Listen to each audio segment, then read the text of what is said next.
I'll just say screw it. What's up, everybody? This is Carrick with ACG, and I'm here with Johnny and Silver for the Best Gaming Podcast number 514, where we're going to be discussing the all the layoffs, the gaming news, GTA 6 being delayed. Pretty much every single thing that you can possibly imagine has happened in this last couple weeks.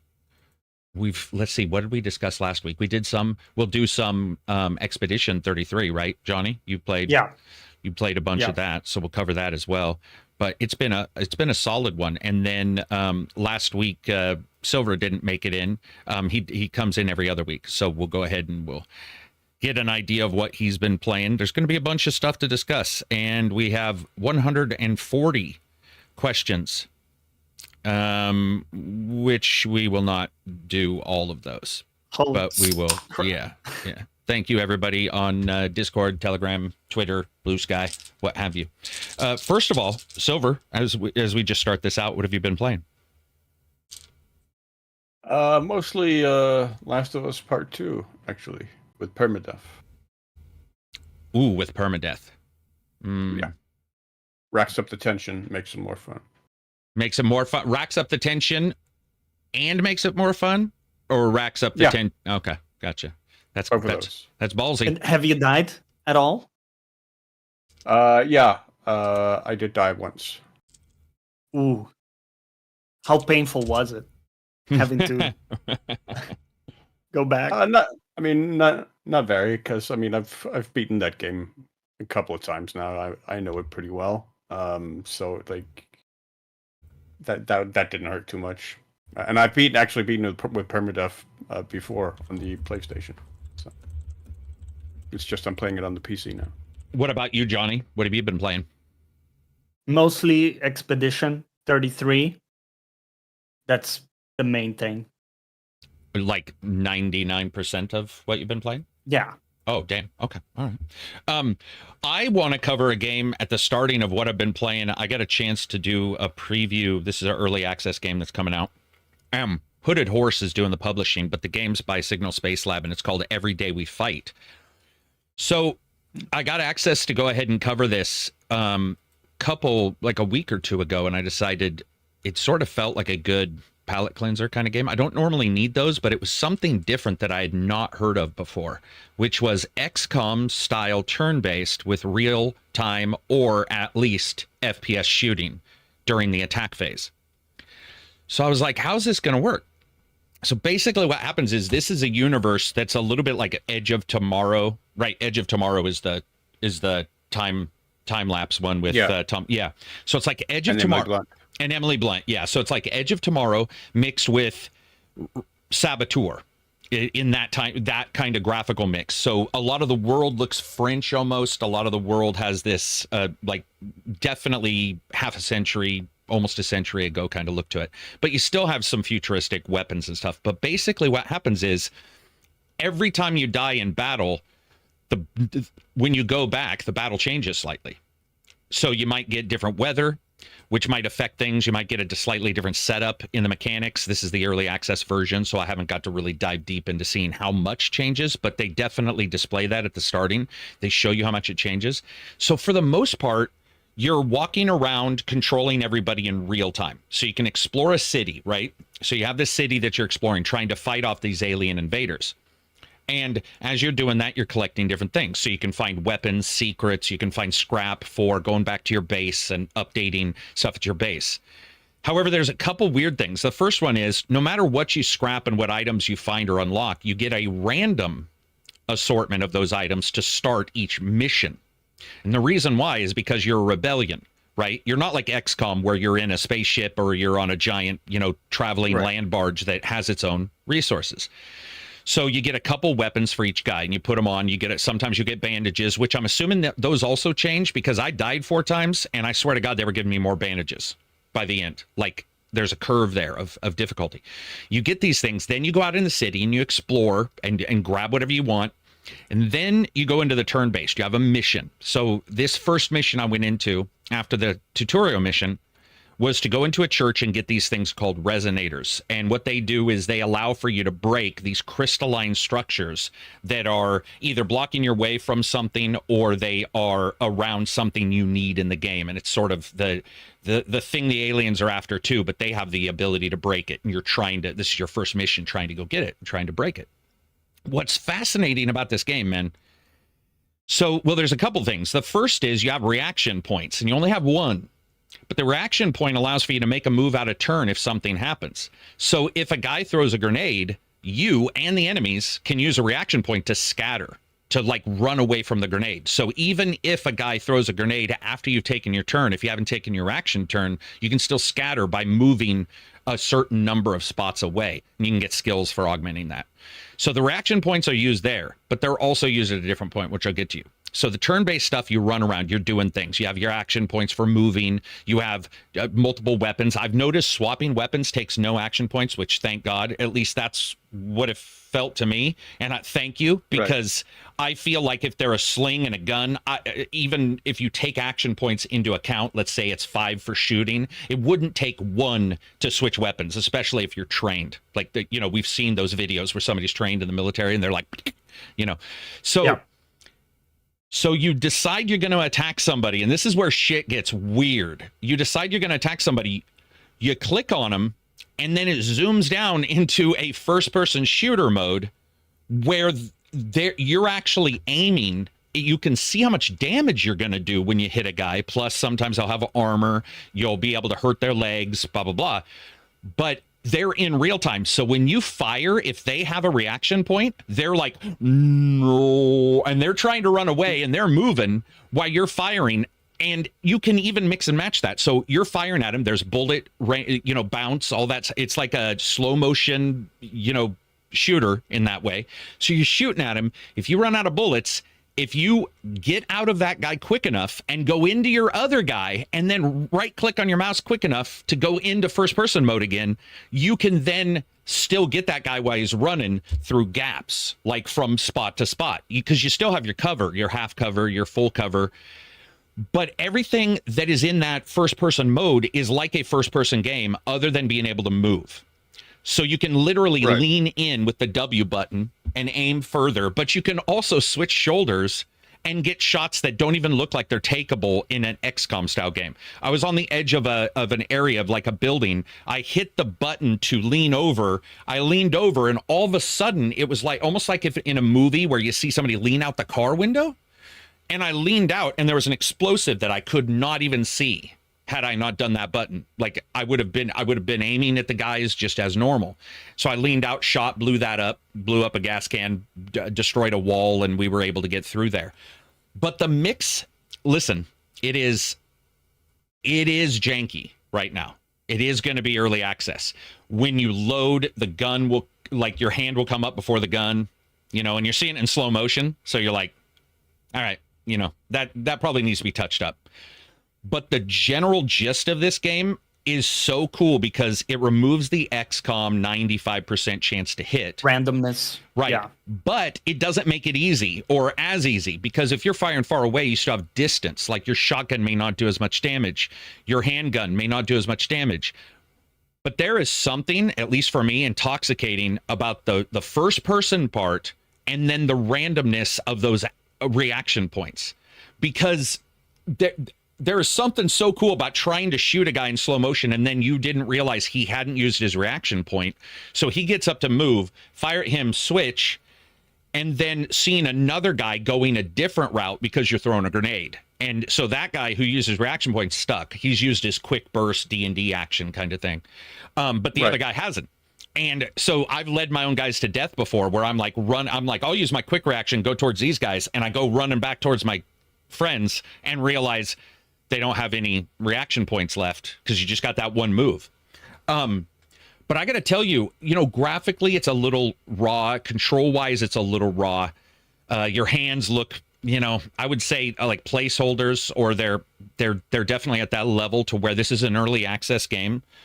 But I got to tell you, honestly, it was one of the coolest takes on like turn-based switching things up. So, and we're going to talk about this, in fact, in a little bit, because Johnny's playing Expedition, and Expedition switches it up. And I personally, to me, Expedition, if you removed the dodge and break, the dodge and counter in that game, there would be no difference in the game. It wouldn't make it worse. It would, in fact, it would probably make it better. The ad didn't do much for me, that particular part of the ad.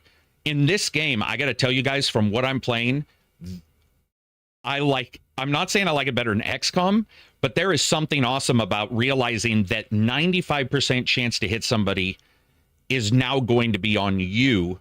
And you're going to see why it's difficult. You're going to look and go, man, that's going to be a difficult shot. They're far enough away, and he's moving, and I'm trying to, the reticle's this big, and his head's this big. And so I got to hope that my bullet goes the right way. But that reminds me a lot of Valkyria Chronicles. I haven't played that one in years, so I don't. Did it have real time during those scenes? Because if it did, then I don't want to misspeak and say it's no, not real time, but it did have that you basically directly control the character during your turn, and you're the one who has to actively take the shot. Okay. And actively perform the attack. So, but it wasn't in real time, as it was still like turn based. So enemies and stuff were frozen when it wasn't their turn. Yeah, and they are here too if they don't have a reaction point. So that's the one nice thing. If they don't have a reaction point, they're still stuck there. But if they have a reaction point and you see them moving, and then you also have to aim, which I dig the aim thing, because there is bullet sway. I mean, as somebody was running, I was literally trying to catch them and figure out how to hit them, and there's a damage and knock somebody's helmet off with a bunch of gunshots. But I will say it's lethal shit.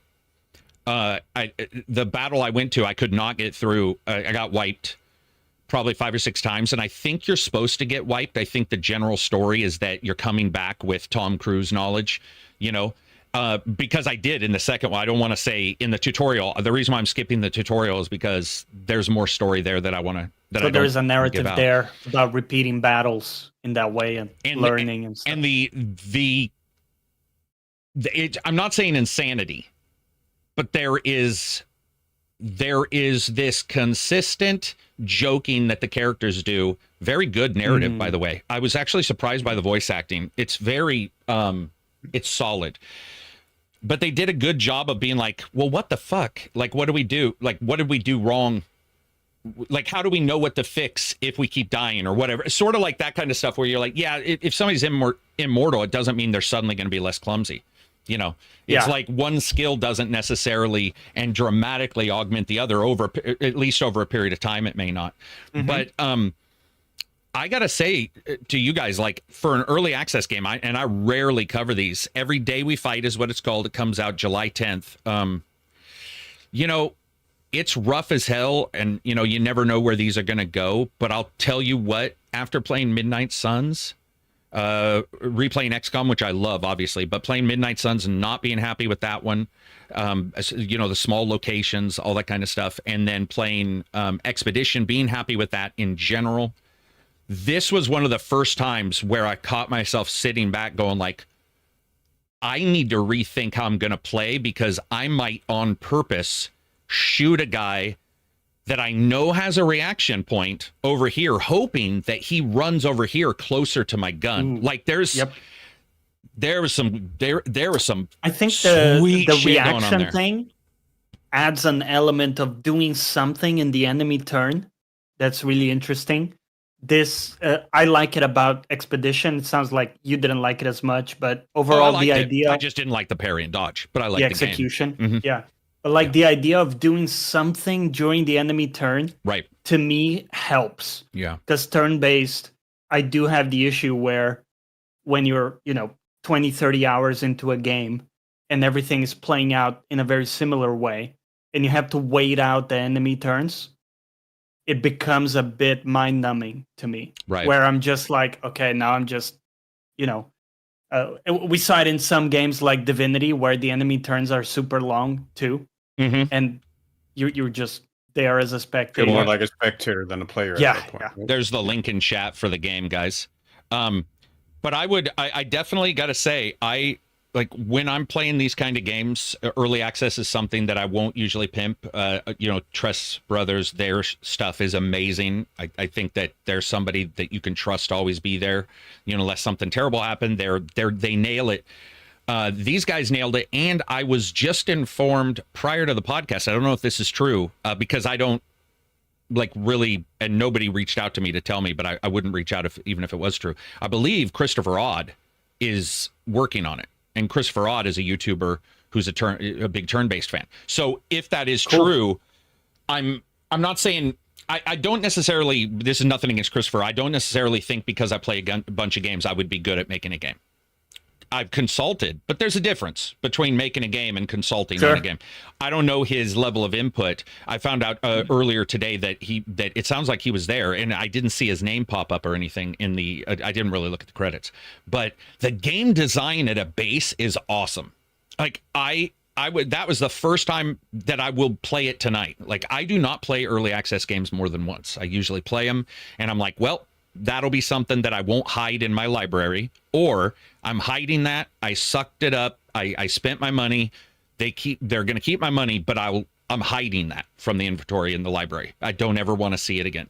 This one is one that I am absolutely excited to see. Like the ability to just the way it was working out, man. Even Overwatch was awesome. So listen to this. So in Overwatch, the same thing happens. If you have an action point and you're in Overwatch, and they come around, you have to trigger it. So you can ignore it. You can ignore Overwatch completely. Even though you got it, you can be like, ooh, I don't want to take a shot at that guy because maybe he's almost dead. This guy will take him. But the guy behind him, if he comes into my Overwatch, you can save it for another one. But when you have to save it, you have to hit the button and then aim down your sights as they're like trucking along in slow motion. And there's something fucking awesome about it. Like I was at the top of a stairwell and one guy came in, and I got to admit, I was looking at my dogs, because I'm so accustomed to turn-based. So I was just like, yeah, so anyway, and I hear this ticking clock, like a tick, tick, tick, and I was like, wait, what? Oh, shit!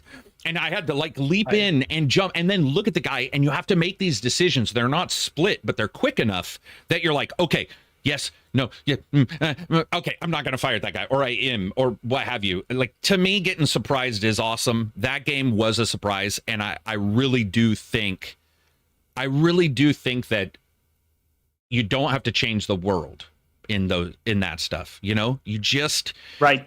Sometimes the one thing, and I can see people hating that. Just like I know a ton of people absolutely hate Expedition. I know people who are going to hate this. I get that totally, but I will say at least with this one, there's a control factor you have that feels for a brief moment like a completely different game, and that was exciting enough for me to go like, whoa, what the shit? Yeah. Like that is not what I expected. So technically we'll have to see. It's in Steam, or it's in the links. Just look up. You'll see my link that I sent. I would say overall, when you look at this, early access, I'm not going to pimp it in that way, but I will tell you guys that you should look at it just to get an identification of possibly, if you want to, maybe, I mean, I'm not going to say go and get it because again, I don't like to pimp those things. I can put some let me throw some footage. But there's enough there that, and I'll make us smaller so people can see some of the footage. Yeah, there's enough there, that like it just feels like maybe I made us disappear. Feels like maybe it's worthwhile for somebody to jump into and get, but we'll have to see. There you go. You can see. So if you're watching this footage and you're watching the stream right now, you basically that's a special skill, by the way. I have a skill that lets my friend, if somebody almost kills an enemy, the guy next to them, even without a reaction point, can take a shot. And that's what you saw. Then you see me die. It also shows start a new timeline instead of start a new game. It'll show you your kills. The thorns are the characters that you are. This is the hotel that I went to. The hotel, I was expecting the hotel to have different enemy placements. I didn't really see that in this. It seemed like other than the starting, where there were different things going on, in this one it was more the items I got when I was in the base, and some of this outside world you guys see is explorable, like what I'm doing right there. Right. You can see me picking up random items in the game world, and I'm not gonna lie to you and say that it's the most amazing thing in the world, but it's definitely definitely enjoyable. If you can't see it because you don't have video on, you can check it out on Spotify. Does iTunes do video for video podcasts? I'm not sure. I'm not sure. Or you can come back. But yeah, it's called check Every Day later. We Fight. Yeah. People want to. The other thing is you can split the characters apart. I will say Control was odd, not to make a joke there, but Control was definitely something that seemed like it was a little odd in real time because you're hitting W to go forward, but you have to hit Q and E to spin, and they do the opposite spin. I don't know about you guys. I think my brain works in reverse. When I hit Q, I want it to spin a certain way. This one spins the opposite way. I can't remember. I'd have to play it to be able to identify. But there you go. You guys can see the enemies, the lasers. Customized key mapping, or there is. I just, in all honesty, I was just like, I'm going to play it the way they've set it up to just sort of see what it is. Yeah. And then you can see the lasers coming down. That's new enemies. It'll give you a warning of, I think it's 2 turns for new enemies. And this area, they hated me. And you can see now what I'm talking about with some of the gun models. They're models. Work in progress.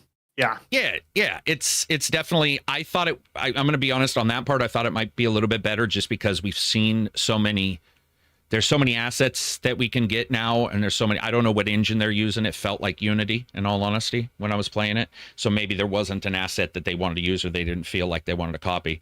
And then you can see they're trying to fire at his head, and then getting him to run. And then this guy, I shoot enough times that he panics, hides in the corner. I think I cut the footage so you can see. I do a scramble, which is the reaction move, and then I zoom back in. When I fire, he panics and is able to jump and take cover outside. So yeah, it honestly, man, refreshing to play a game that was so surprising. That's some store asset AK-47 right there. I'm pretty sure. And then it's a bit placeholder.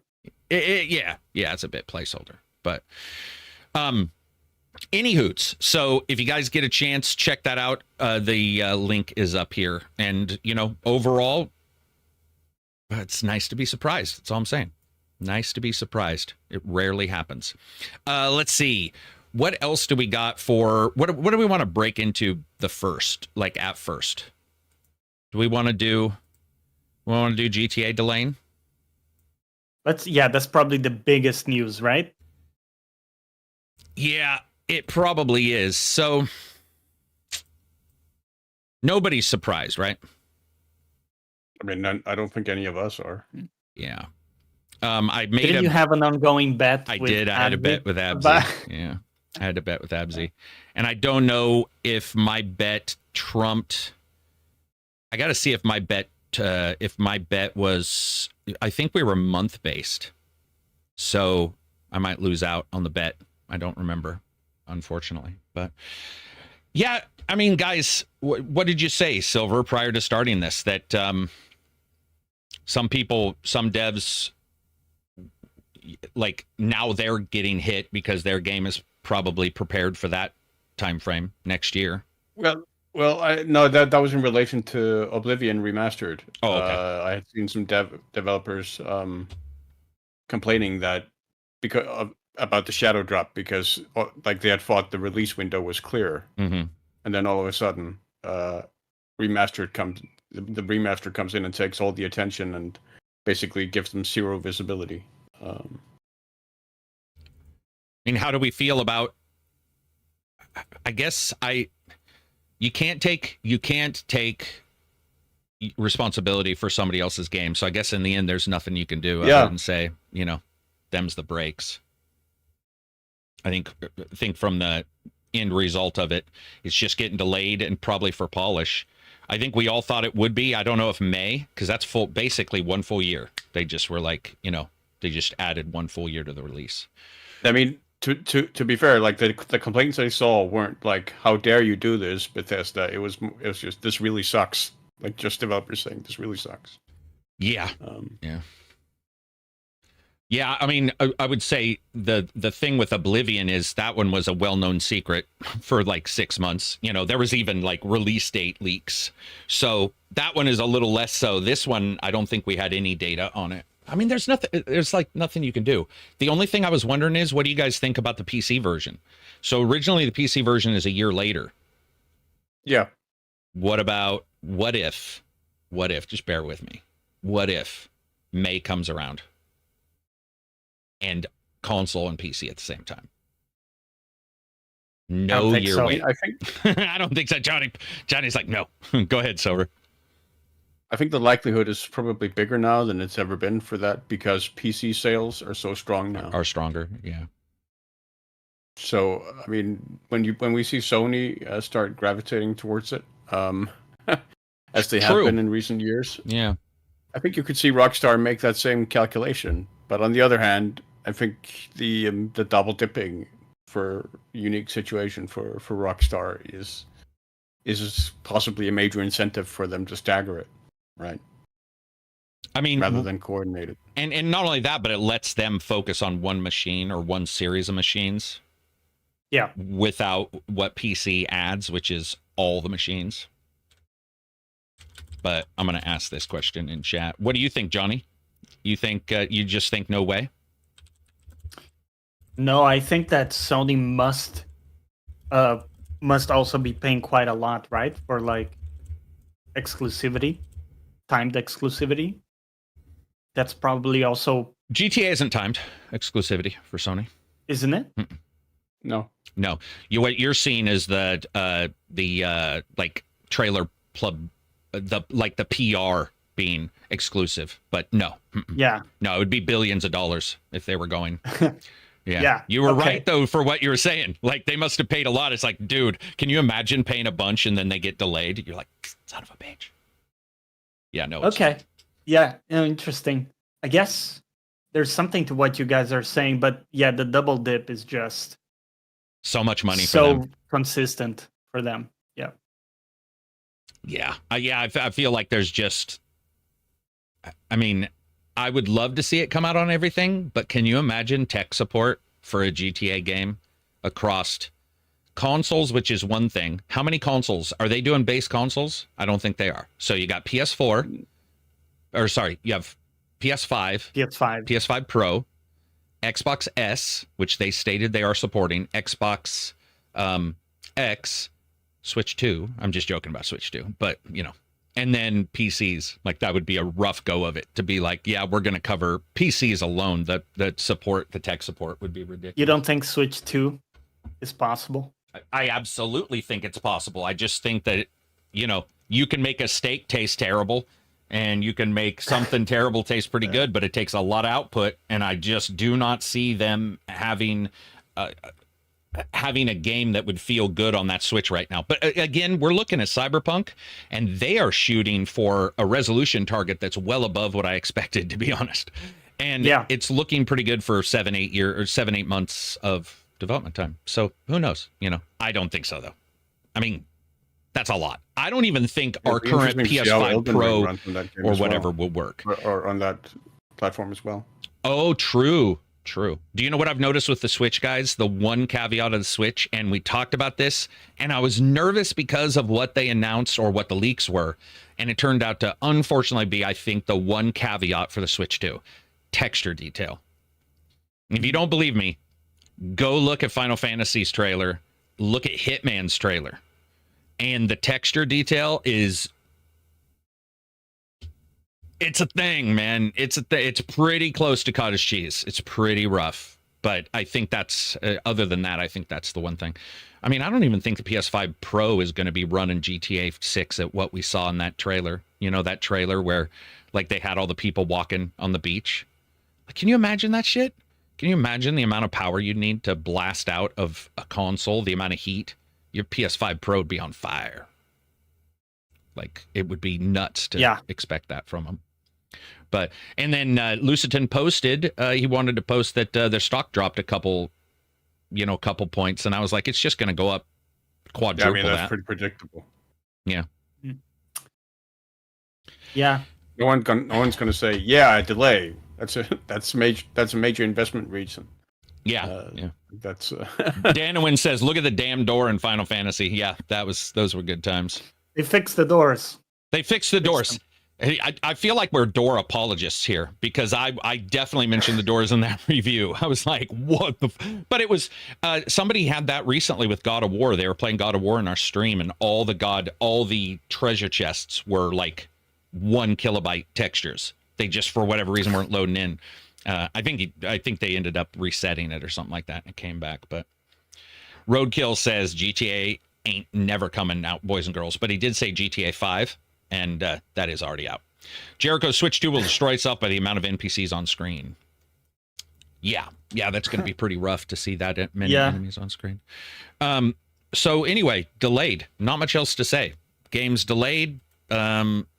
Looks like it could be awesome, but I mean, who knows these days, right?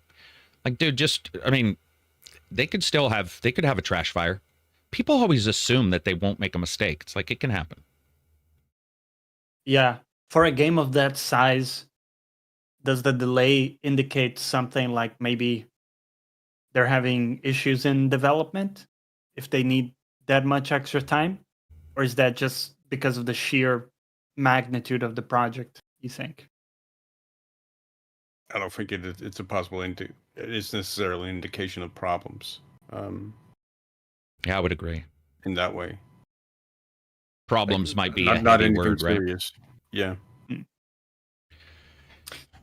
Because if it was any other game, a whole year, that's a ton. It is, but they delay their games. So, like, that's why Absy and I had this whole discussion on the podcast that one time with the bet was because I was just like, dude, it does happen. And with a game that big, we are also switching console. I don't think, when they were making it, they knew there would be a PS5 Pro, right? Or and so think about how vast their power spectrum is going to be. It's going to be the S, which is with the change in the RAM architecture, all the way up to the Pro. That's on consoles. That's a pretty wide gamut in and of itself. Yeah. So they're wanting to deliver the best performance on everything. We see a lot of delays too, right? I would also say the rumor was October, then it was August. The rumor last year was May of this year. So May, probably what they were sticking to. They probably decided to delay this a while ago. We finally get news. It's like May, get 1 full year out of it. It is what it is. There's a lot of other games. I think this clears up the rest of the year for a lot of other people too. Yeah. I think they delayed Max Payne 3 as well back in the day. No shit, did they delay Max Payne 3? That was only like a couple of months or something. Okay. Well, yeah, then that makes sense. Yeah. So yeah, you're right. They do it. Yeah, they do. And I mean, dude, it's fine. It's like you have changing technology. I bet you the 5090 wasn't even, swimming around anybody's freaking brain sack that there was going to be that. So it's like, you have to look at the new GTA technologies. 4 was delayed a bunch of times as well, from what I remember. Was 4 delayed? Dude, that's so long ago. I don't remember it. I seem to recall that it was delayed at least once. Okay. All right. So yeah. So for sure happens. We just got to move on. We'll find other stuff to play. I did see some outrage on Twitter, and by outrage I mean 2 people were like, "Oh my god, how can I, live out the rest of my year knowing there won't be a GTA 6?" And I just think, like, guys, we're gonna forget about this immediately. Like tomorrow, there's gonna be some other thing. Yeah. And there was already a bunch of news this week, so it's like, now that we have a date or whatever, you just push it out. Start looking at other games and stuff like that. But speaking of other games, we didn't get a chance to talk about Expedition last week because it was only a couple days after, and some people hadn't even played it until this weekend. But Johnny, Expedition 33, what are your thoughts? What do you like? What do you dislike? Who's your favorite character, and why is it Loon? So I got 20 hours in. I'm in Act 2. I've done a little bit of backtracking as well. I think it's my favorite turn-based game. I know it's like a big statement, like sensational statement to make. But I really feel like this nailed it for me. There are some frustrations with the parries and stuff, but overall, the way this flows, looks, sounds, music, voice, and comes together with the gameplay. I've loved it so much. And it took a bit to get used to it. I would say like the learning curve is the worst part in the game, in my opinion. Getting to grips with the Luminous Pictos and all the weird worded systems and stuff. And the fact that every character has their own gameplay style and system to track, plus what are you putting points into, what abilities are you using in battle, right? And now parry, now dodge, right? So it's a lot. I really think they could do a better job of presenting systems to people, because it's a bit too much. So I don't like that part of it, but I will say now that I'm kind of understanding everything, it feels awesome when it's coming together. And once you understand that parries are meant to be like really situational, it's when you know the attack that's coming in and you have a good degree of confidence, like, okay, I'm gonna go for a parry.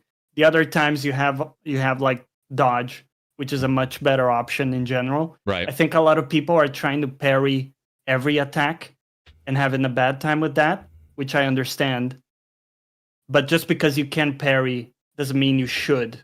Or in fact, I think, dodge should be your go-to. And only when you feel confident, go for the parries. Those feel great when you land them. But yeah, I think that's the main problem, is the learning curve. How do they work what I for a suggest to turn-based game? people, Sorry. so just real quick, just to wrap up, Yeah. what I suggest to people is that when you start off, find one or two things with each character that works for you, that makes sense in your brain, like one ability that's great, or maybe a combo that works for you. Stick with that, keep it simple, because over time, all the other stuff is going to start to become more understandable. You're going to start to parse it, because you won't have to spend as much mental stack, with a single particular thing. So try to simplify as much as possible, and then over time expand your arsenal and experiment with different things. Gotcha. What were you gonna say, Silver? What were you gonna ask? Just ask him how the parry actually works for a turn-based game.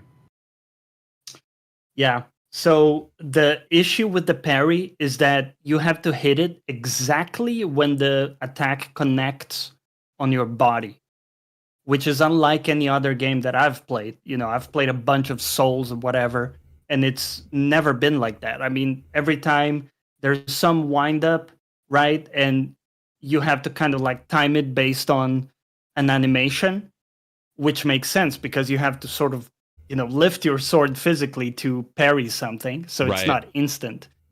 But in this one, I found that it's so close to the impact that at times even parrying slightly after getting hit worked. It's almost like too tight. I don't know. The parry definitely feels very hit or miss, where like at times it felt fine, felt like it worked. Other times it felt like I almost had to parry in a weird time that didn't make any sense. So there was a bit of inconsistency there. Yeah, I mean, it's interesting because, I think you're either not going to drop it or you are. There isn't really a middle ground that I've found in this one. It feels like there's a breaking point, and then somebody's like, whatever, I'll keep playing it, or whatever, I'm not going to continue playing it. And a lot of the reason is because I think that this is probably one of those games where it sounded really cool, like, forging horseshoes or locksmithing in Kingdom Come Deliverance, where it sounded really cool, but the execution almost feels like they added it very late. And that's not only just how it works, but even the tutorials on it, and even the way the enemies work. It doesn't feel like a lot of times the game matches up to what you're trying to do on screen. And there was a Dark Souls guy on Twitter. He's one of the major Dark Souls guy. He's like, I'm done. Like, I'm done. He's like, I do these games. It's fine. Like he was one of the guys that he still liked Returnal, even though he got his butt kicked in Returnal, because Returnal was such a, we were teasing that, where people are like, I've played Dark Souls for years. But his complaint really had nothing to do with the timing, if it had not been so variable, and if the way the game was set up didn't really punish you in the way it does, which is, for example, facing 5 new enemies in a single fight that all have new attacks. And so there isn't even the ability to understand where your dodge may be. If the enemy, I'm sure people who have played this game know what I'm talking about, if the enemy feints 2 or 3 times before they hit you. So you see a guy go like, and your brain is like, what in the fuck? And you luckily you can spam it. Yeah. You can spam the dodge. They fake you out. They fake you out. I also told the people last night who were having, because there were a lot of people who wanted to quit it, and I was like, you know what you need to do? Dude, if you get into a battle, honestly, just spam the fucking dodge button once they start moving. If you're like having at least if you're having less than 50% success doing it right, do it wrong on purpose and see if maybe you get lucky, because there were people getting team wipes last night. There's particular enemies in the game that are hard as balls, or hit hard as balls. Yeah. And that's probably your best bet. But it does feel like this game needed another 6 months to like figure some stuff out. And the reason why you can tell something's weird with the game, they even write the word auto when you choose to have it auto attack for you, which makes the game look like shit. Like, you don't want a giant splashed up word auto over the top of your, it looks, that's almost amateurish. You're like, why is this splattered on my game? Why is this like plopped here? But then the other stuff that you see is very high level.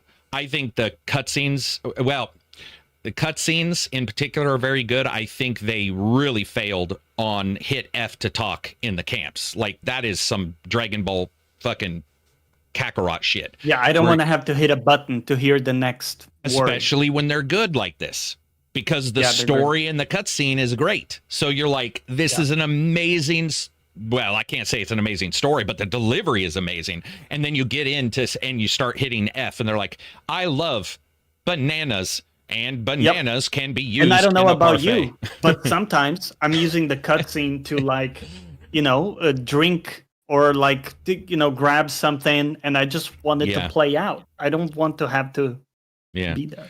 Yeah, and then they also really have a problem with their HUD. I'm assuming they'll fix it, but that HUD is hilarious. There's a website that covers all HUDs. They take pictures. I was talking to one of them, and he's like, dude, that HUD is like every don't do this in your HUD rule.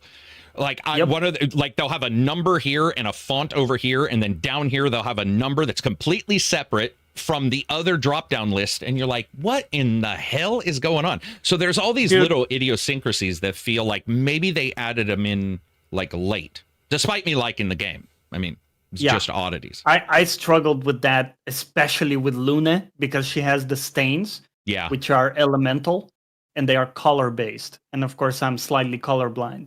But the main difficulty is that they look different in the tooltips and in the menu compared to in the battle. I don't understand what's going on with that. Dude, they look completely different. And not only that, but of course the colors are very similar too in the in battle version. So it's actually really hard to I was talking to people who are not colorblind, and they were telling me, dude, even I sometimes like can't really tell if it's like Earth or Yeah, definitely. The stain system, I will say the one thing I like is the complexity. So I like it and dislike it. The game's like, hey, here's some complexity, but then doesn't support you on the reaction side, which I think it probably should be a much better, delivery of information for the dodge times and stuff like that. But regardless of that, I like the complexity. I like that when you jump into a character, there's few games that make you feel like a character is a class as well as that game. And you get that game and you get like a stance character and you're like, wait, it does there's what now? And you read it 3 or 4 times and you jot it down. And you're like, okay, so this moves to this, but won't move to this if you're here, but will move over here if you're not here. And you're like, okay, I got that one. Then there's a character later that I heard a groan in the Discord a couple days ago from somebody who loves the game. And all I hear is what sounded like a wounded animal, just like just an audible, yeah. like, and I was like, what's wrong? deflation. Did it crash? And they were like, no, what is this character? And I already knew. There's one particular one that's probably the worst. Nothing, just one that's bad or that's super complex or feels complex. But I said, could you read it to me? Because I was outside and I was working on my deck, and he read me the rule. And I knew right away when he started saying, you apply, but you are this, but only if you're this. He's like, dude, I'm in the middle of life itself. Yeah. Like, I don't know if I was expecting that kind. But I like the complexity. I like the ad. I do think that it's the complexity plus not random enemies, but so many different enemies, which is a absolute bonus for this game, that you do get so many enemies. But then that makes you notice the problems more, which is the one thing I've heard from people is they're like, I love seeing new enemies. I hate seeing new enemies. Like, it's the exact same moment for both comments for them, which is cool. It's its own thing. It's also got the best. I think Oh, good. Sorry, continue. No, finish your thought. No, that's all right. I can go at the end. What were you going to say? Okay, I was going to say they have a very big problem with mental stack because they give you so many things quickly. Right. That you don't practice the fundamentals of the systems enough for them to become second nature. This is what I was trying to explain before. This is why I say stick to 1 or 2 things on each of these like systems. Like, find one picto that's good for you or like one thing and kind of like then branch out. But don't get overwhelmed because that's the main difficulty is that you're having to juggle it all at the same time. It's a new character. Yeah. It's 3 new enemies, right? It gets easier. You start to learn to read attacks better, and you can see like when someone's going to fake it out over time, and dodges help. But as you say, it's always one more thing to track. Yeah, especially if a character has like, I don't know if you know who I'm talking about, but, has basically shoots lightning into the air that comes down on you. And the timing for the dodge is completely different than it is for another spell that looks identical. And so I was watching somebody face a boss that had a cannon attack, and they got the timing because I feel like if you're musically oriented, you're probably going to do better at this game because there are particular attacks that like are 3 in a row. And if you know the beat, you can just go dodge. No, I wouldn't say counter. It's on the third one, like 1, 2, boom. Counters are weird because some counters don't hit back right at the enemy and you think they will. So when you do a counter, and if they're performing a combo, they won't instantly return the damage. You have to do the counter on the last hit. And that has caused a lot of deaths because I think people think the counter will always do a particular thing, which is I think that's not how it works. A mistake on their part because in my opinion, that's too punishing because now your decision on whether you dodge or parry is also based on the length of the enemy combo. Because if it's a one hit, right. Because if it's a one hit, you have a pretty solid chance, right? Yeah. But if they're whipping out a 5-hit combo, you have to perfect parry those 5 hits for it to actually be a counter. Yeah, so unless you're able to do that, you're just better off dodging. Yeah, dodge. Like sometimes it will say, "Hey, he's doing a combo." It will give a description of what the attack is, but it's not always descriptive. I mean, there's a lot going on in the game, so it's not always the easiest. Does the game have randomized or set levels? Levels? The levels are set. Or missions. Set. Right. Yeah. Yeah, they're set. Yeah. And no random encounters, by the way. The enemies are like in set positions. I mean, I guess. Yeah. They're you can run past them, a la old overworld games. You can run past them, or you can try your stun attack to stun them. But sometimes the distance on that bitch is a little squirrely. But what were you gonna say? So there's like a certain amount of like trial and error, replayability, memorization aspect to it in that way, possibly. Replayability. Yeah, where you like replay a mission until you learn it. No, it's not like that. Okay. No. Okay. So basically what happens is they're linear levels like an old Mass Effect hub in a way, right? You have these places you go. But during the mid times, you're traveling on an overworld map that also has enemies. And you can choose to basically attack them or run past them. Some of them you need to attack to get to their spot. And you have the ability to stun them with a stun attack to get your first hit in. And if you miss that and they hit you first, it's like the old games where a guy bumps into you and it goes, it's like, we're going to fight. What you're talking about, if you wanted to, you could use the overworld to do what you're saying. It would be weird because there's not a lot of enemies on that overworld. Like it'd be a lot of running around. But what you could do is go and fight somebody, camp right away, go fight somebody, camp right away. But you would have to camp to reset that guy. So it's a little hedgy. You could though, and there's a tutorial at the starting of the game. There's also some characters that people missed. I found out when we were. So one of the guys in the chat was like, "I have no clue about the story at all. He was like 18 hours in, and I'm like, okay, well, when you ask the guy the questions at the starting of the game in the city, and he's like, oh. I was like supposed to do that because he was asking me questions and I thought I needed to travel around to get the answers to come back to him. And I'm like, yeah, I totally get that. It's one of those characters that tries to give you information by pretending to be a friend who is talking back and forth with you. But the way the language is, a lot of people skip that guy and then don't know what's going on with the story and some timeline stuff. They're like, what the fuck is going, like, I have no clue why I'm here, or not no clue, but there's some story gap there, which I understand.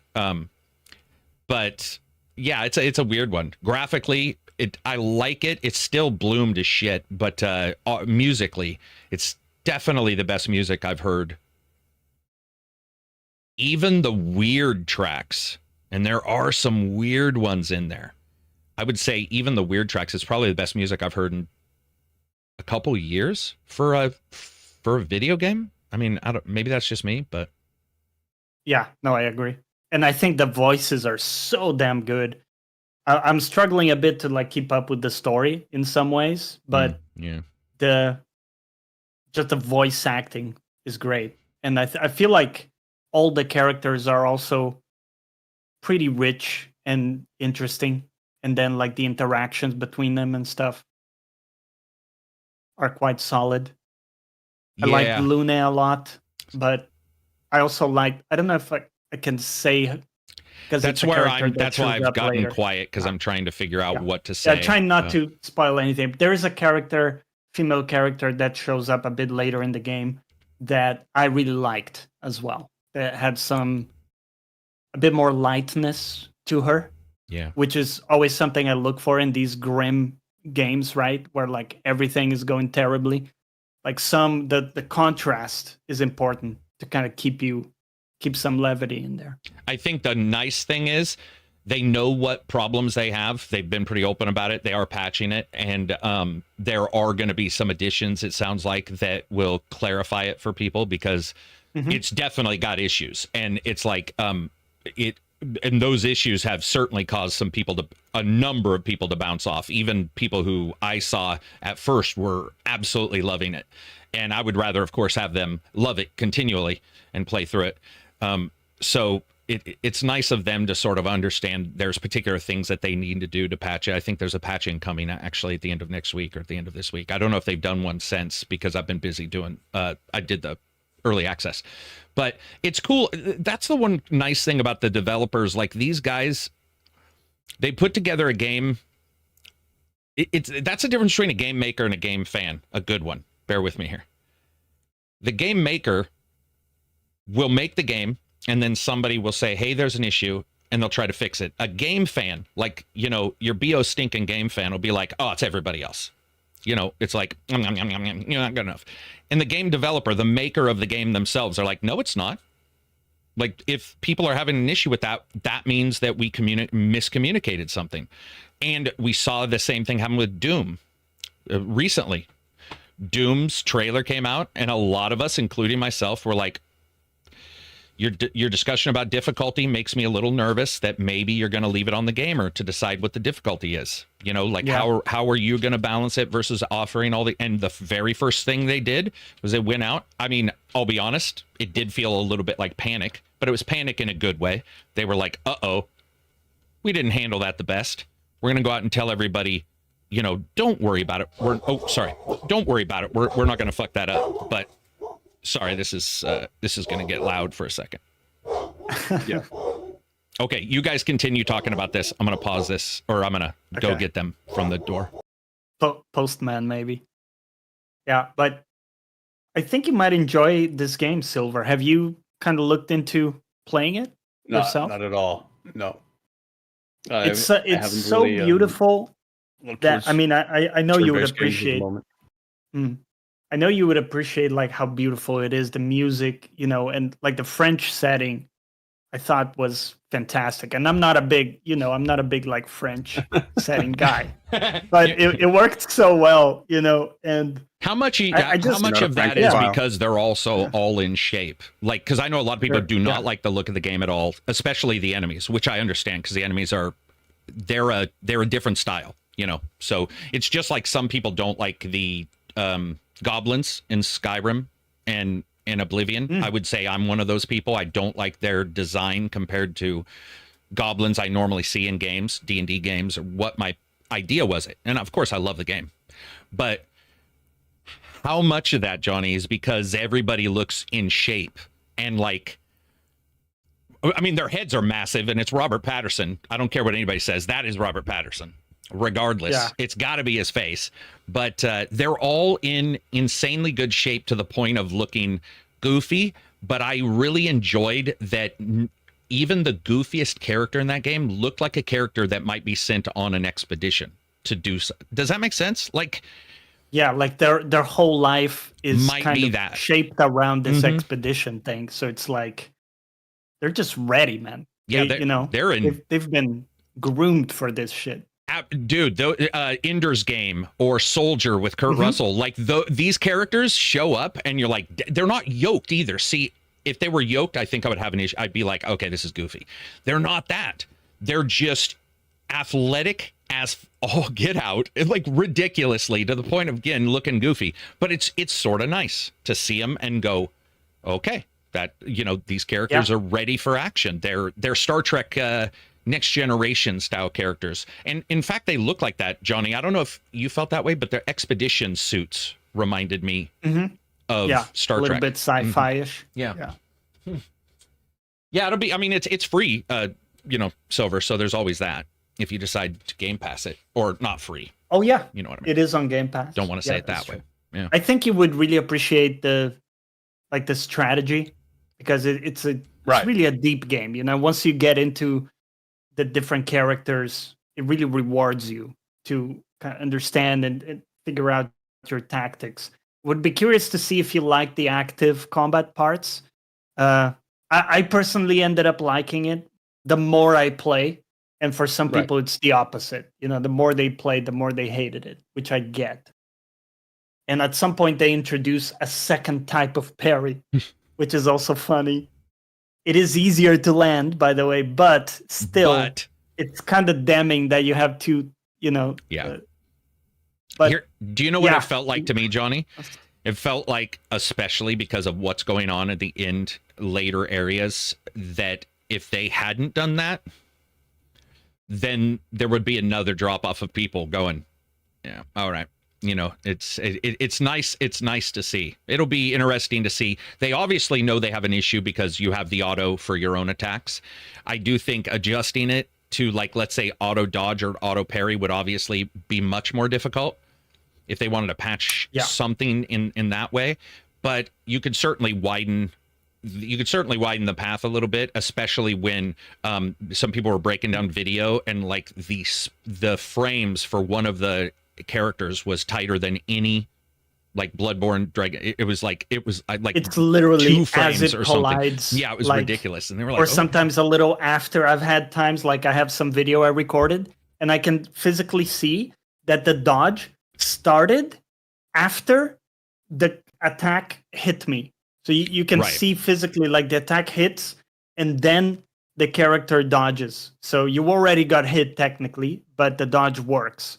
So it's kind of Right. timed for you to do exactly as you get hit, which is interesting. Without spoiling anything, let's. Okay, so music, voice, we talked about that. Gameplay. I was gonna talk about maybe we can't. We're so close to this, and it's pretty impenetrable for a lot of people. They're going very slow. Yeah. So it's like I'm a little nervous to say like my favorite. I will say this: the Pictos, Lumos, or whatever. I can ignore those. They don't really. They're neither here nor there. I like the idea though. I did find one thing really odd. Why only 4 fights to be able to make that a passive? Did that seem almost arbitrary? It seems way too short. I don't mind it. I liked it because I used it. I'm just saying as a number with everything else in the game, it felt completely at odds with everything. I was like, wait. And so what I've had is people last night were playing it and they're like, what can I do? And I'm like, well, after a certain number of fights, you can blah, blah, blah. And they're like, I don't understand. Are you sure you're saying, is it 40 fights? And I'm like, no. Yeah, and it's for everybody. Like and it's one for everybody. person it's an odd one. Will unlock it for everybody. It is odd. And I think that, again, builds into the problem that you're exposed to too many options very early in the game. Yeah, maybe. Very early in the game, you have access to a bunch of Pictos you now have to pick from and choose what to prioritize. And then you have access to these Lumina, which are the permanent ones, right? That you also have to choose from. So, okay, what should I prioritize? There's so much to juggle there that I think that's a problem. And you don't really need them early either. Because that is true. Because really, people have been playing without them for hours until they ask me exactly. about it. Yeah. So if you find like 1 or 2 abilities with each character that work great for you and you just dodge most of the time, you'll do really well, even honestly without any Pictos. I can tell you. So don't over focus on that, and then over time, hone it in. And I did find that the stats are a bit strange too, because there's so much overlap between the different stats. So you will get damage from several, or actually many of the stats. And it also depends on the scaling of your weapon. They will scale with 2 different stats. But I did find hard to track like what is the stat I should actually focus on. It does show you what you get. So like the luck will give you a certain amount of crit and things like that.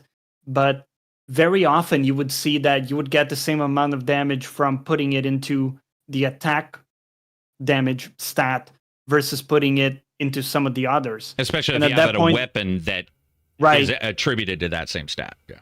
Exactly. So it does become a bit difficult. What I did find is putting points into vitality for everybody is fantastic, because that will give you the margin, the window of error that you need. You need to get hit a couple times, to learn attacks and stuff. So having enough HP, I found better than the defense stat as well. Just a bunch of HP will give you plenty of like learning.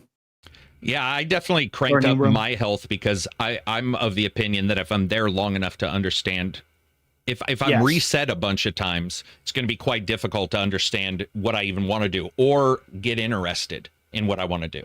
And with a couple points in vitality, your hit points go up a lot, which I found great, by the way. How many games have we played where you're like, okay, I'm going to put 2 points in vitality and it goes up 1 hit point for each one, and you're like, oh shit. This one's like, This one gives you.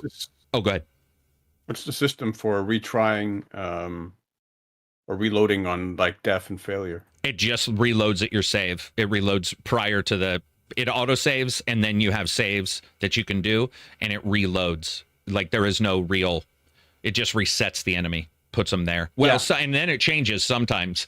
So there's a couple enemies in the game that if you reset, it puts you prior to the cutscene.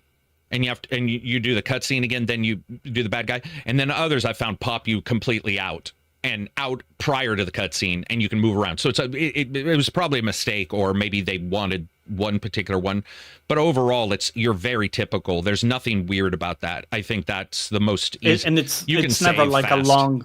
a long walk back It's not to a the long fight, walk. right? I think their save system was probably really generous on purpose, Yeah. and I'm very happy. I think that worked. That worked great. Yeah. Let's see. I'm trying to think of what. Nope. What day are we on? We're only like 7 days after that came out. Yeah. See. Yeah, about it. Can't talk 7, 8 about days. some other characters. Yeah. There you go. That's Expedition. Like a turn-based that's game with Expedition. some dodging. I will say counters. the story is very dark Yeah. and pretty much straight away. So if people are expecting like a Final Fantasy with lots of super happy moments, it's not really that. There's some levity, but it's pretty dark. Okay, I will admit one thing though, Johnny. And this is probably the difference between you and I.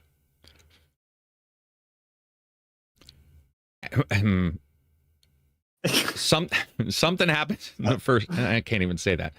Something happens in the first cutscene that I think they were going for an emotional hit, and I was laughing so hard because I was like, "Why? It doesn't like because it makes sense later, but it's hard to care.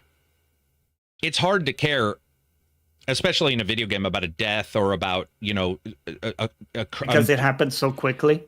And because you have no clue, you're just sitting there going, what's going on right here? I bought into it, but we'll talk about it in a couple of weeks. I want to. It's definitely quite sudden. It is, yeah. I know exactly what you're talking about, and I agree. And it's not the only time it happens. In fact, there's pretty close to that. There's another big change up. Okay. That's the darkness of it, though, I guess. I guess this just happened. Yeah, so there will be a few times in the game where you feel like, really? Did you have to go? Did you have to go balls out on that? Yeah, balls out. It's definitely something. It's okay to disagree, Carrick. We're not disagreeing. I don't know what you're talking about. What'd you say? Actually, I think we're in agreement. I can see some people being moved if they've experienced losing folks because a lot of the theme, this is not a spoiler, a lot of the theme is about death, right? The whole thing with the Expedition is that every year a whole new, everybody of that generation, whatever, will die at the end of the year. And so that's a constant theme in the game. I like how they use it. I think sometimes it's maybe a bit much, like I said, but I do think, for people who maybe have experienced that, losing loved ones and stuff, it might have some extra connection. Might resonate. Yeah, might resonate. Yeah, that's true. Let's see. What else do we got here? Oh, by the way, that was Expedition 33.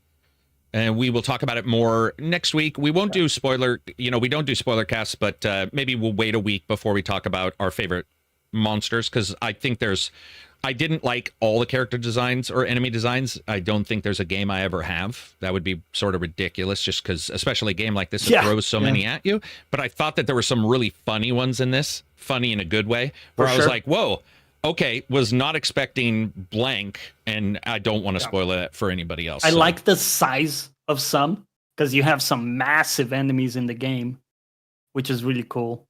But you also have some super, you have some you super small have ones too. Yeah, you have the goofy ones.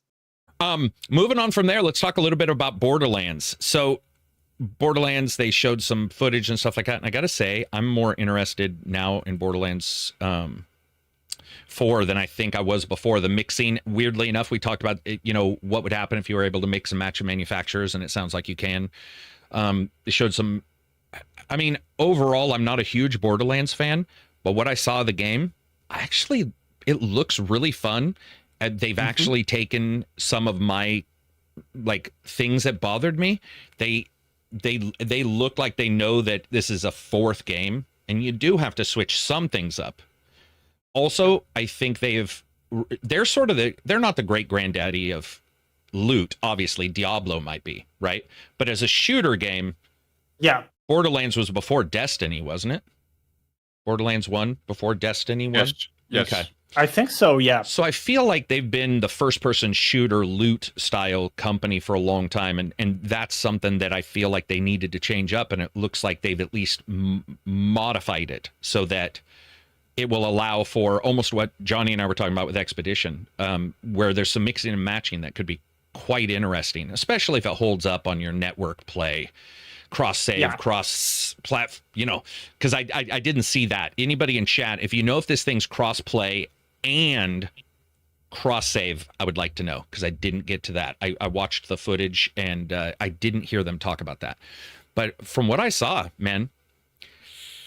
So Kevin said BL2 was even pre-Destiny 1. Man, isn't that crazy? God damn, those games have been around forever. And I don't know about you guys. Borderlands, I've been hit and miss for the most part. Some titles I've enjoyed. Many of them I have not. What I saw in the footage, you guys should be able to see the footage. I actually think it's pretty much exactly what I want in general. But then the ads, the game saves, the crossplay. I think we're at a time where crossplay is sort of required for me, or not required, but it definitely becomes a negative. I don't know. Are you guys into Borderlands 4 at all? Are you like, what's your temperature? Let's do an anal thermometer and see what's your temperature on this game. Hey, you first, Silver. What are your thoughts, Silver? My feeling is still that none of the player characters appeal to me design wise. Yeah. Okay. There aren't any of them where I go, oh, that would be really, that looks really cool to play as. Really, like grab my attention. Okay, it's fair. The way even Borderlands 1 and 2 did, and I had the same issue with Borderlands 3. I've had the same issue with some of the expansion stuff for Borderlands 2 as well. Or like the in-between games between Borderlands 2 and 3, where the player characters there didn't really catch my attention either. Like the prequel game for Borderlands 2, I forget what it's called. Tales from the Borderlands? Or was that the Telltale No, one? that was the Telltale one. I don't remember that one, but I know what you're talking about. But what about that one? You like that one? No, that one didn't catch my attention either, exactly because none of the playable characters really grabbed my attention. And for me, that's been a consistent issue for the series since Borderlands 2, really, where I just it just hasn't caught my attention in a way where there was a character where I went, oh, I really want to play that. Yeah, I actually agree with Silver almost completely on this. I don't know about you, Johnny, but I'm more interested in the shooting and looting when I see the characters on screen. Luckily, I don't see myself much, the cutscene. And in real life, but no, you don't see yourself very much, so sort of okay. But there's a moment, Silver, where all four of them come towards the screen, and I'm like, that is the most generic, or not even generic. Bland. Bland. Something. It doesn't. It appears like they're trying, but that they're almost they've curbed the edges off or something. I don't. Yeah, they weren't. They definitely. I like the didn't melee impress. guy. The fact that there's a melee guy was cool. But what about his design? I'm talking about how you see Chronicles of Ridiculous and you look at Vin Diesel, even with his, his little double chin there, and you're like, dude, Riddick looks pretty fucking sweet. Fair. Yeah, the designs are pretty safe. Safe. Sure. Yeah. Safe's a good. We'll go with safe. Safe is fair. Yeah. Doesn't I gotta open the door. Give me 1 minute, sorry. Okay. Is he just opening the door to let in intruders? Hopefully not. But yeah, I would agree with you. Do you think you'll do No, honestly, I don't. I didn't do Borderlands 3 either. I haven't really done Borderlands since Borderlands 2. I don't think I will. The only thing that would get me to do it is if friends and stuff started playing it and sort of try to bring me in. That might get me in. Okay. But that would really be the only gateway to getting me back in. Were you a fan of 2? Yeah, I like 2 a lot. I even liked a lot of the expansion characters for that one, like Krieger. was a melee character, basically, like the big psycho character. He was a lot of fun to play. Like the mechanist character who got added Gage, who had the robot as well. Also pretty decent, pretty good fun. Yeah, I had a lot of fun with Borderlands 2, and with the first Borderlands as well. Honestly, like it's not like the characters of the first Borderlands were particularly inspiring, but they still managed to be interesting enough for me to sort of maintain my interest. Like Brick was really fun to play. I found same thing with the Siren. I forget her name. Embarrassingly enough, with the L. The one who's in the movie. What's her name? The Elf Queen played her? Is that what you're talking about? Yeah. Yeah, the redhead in the game. Anyway, it doesn't matter. But she was fun to play as well. And Maya as the Siren in the second game, also fun to play, I found. So yeah, I did enjoy Borderlands 2, but I haven't really dabbled since. Borderlands 2 feels a little bit like Borderlands feels a little bit like the cell shaded part carried them for a bit, and now we're at a point to where the cell shading may be a limiting factor, where there's only certain color palettes you can choose easily with cell shading and make the character resonate in a certain way without looking, weird, and maybe the cell shading itself is just what's holding them back on the character design, because I would say for the last 2 or 3 games, they've all sort of, the only people I remember from those games is either like Handsome Jack or Claptrap, who I hate. So there's 2 characters, and they're not even the playable characters.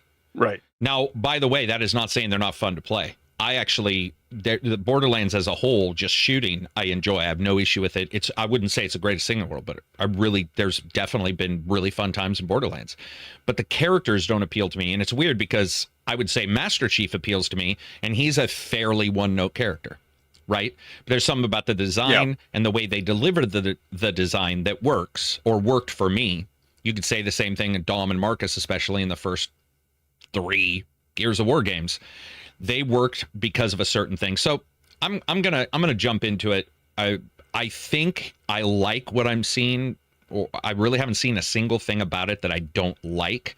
I just do. Yeah, maybe the characters have so much customization that they're gonna look crazy. You sort of want to look cool when you're with your friends playing. And I don't want somebody going, is that the bad guy? Oh no, that's Garrick because he has a life bar above his head or whatever, or whatever. So, or he has an icon that means player. You sort of want to look like something special. So that's the one thing I would say.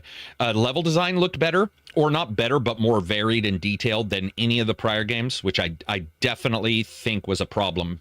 Borderlands 2 to Borderlands 3.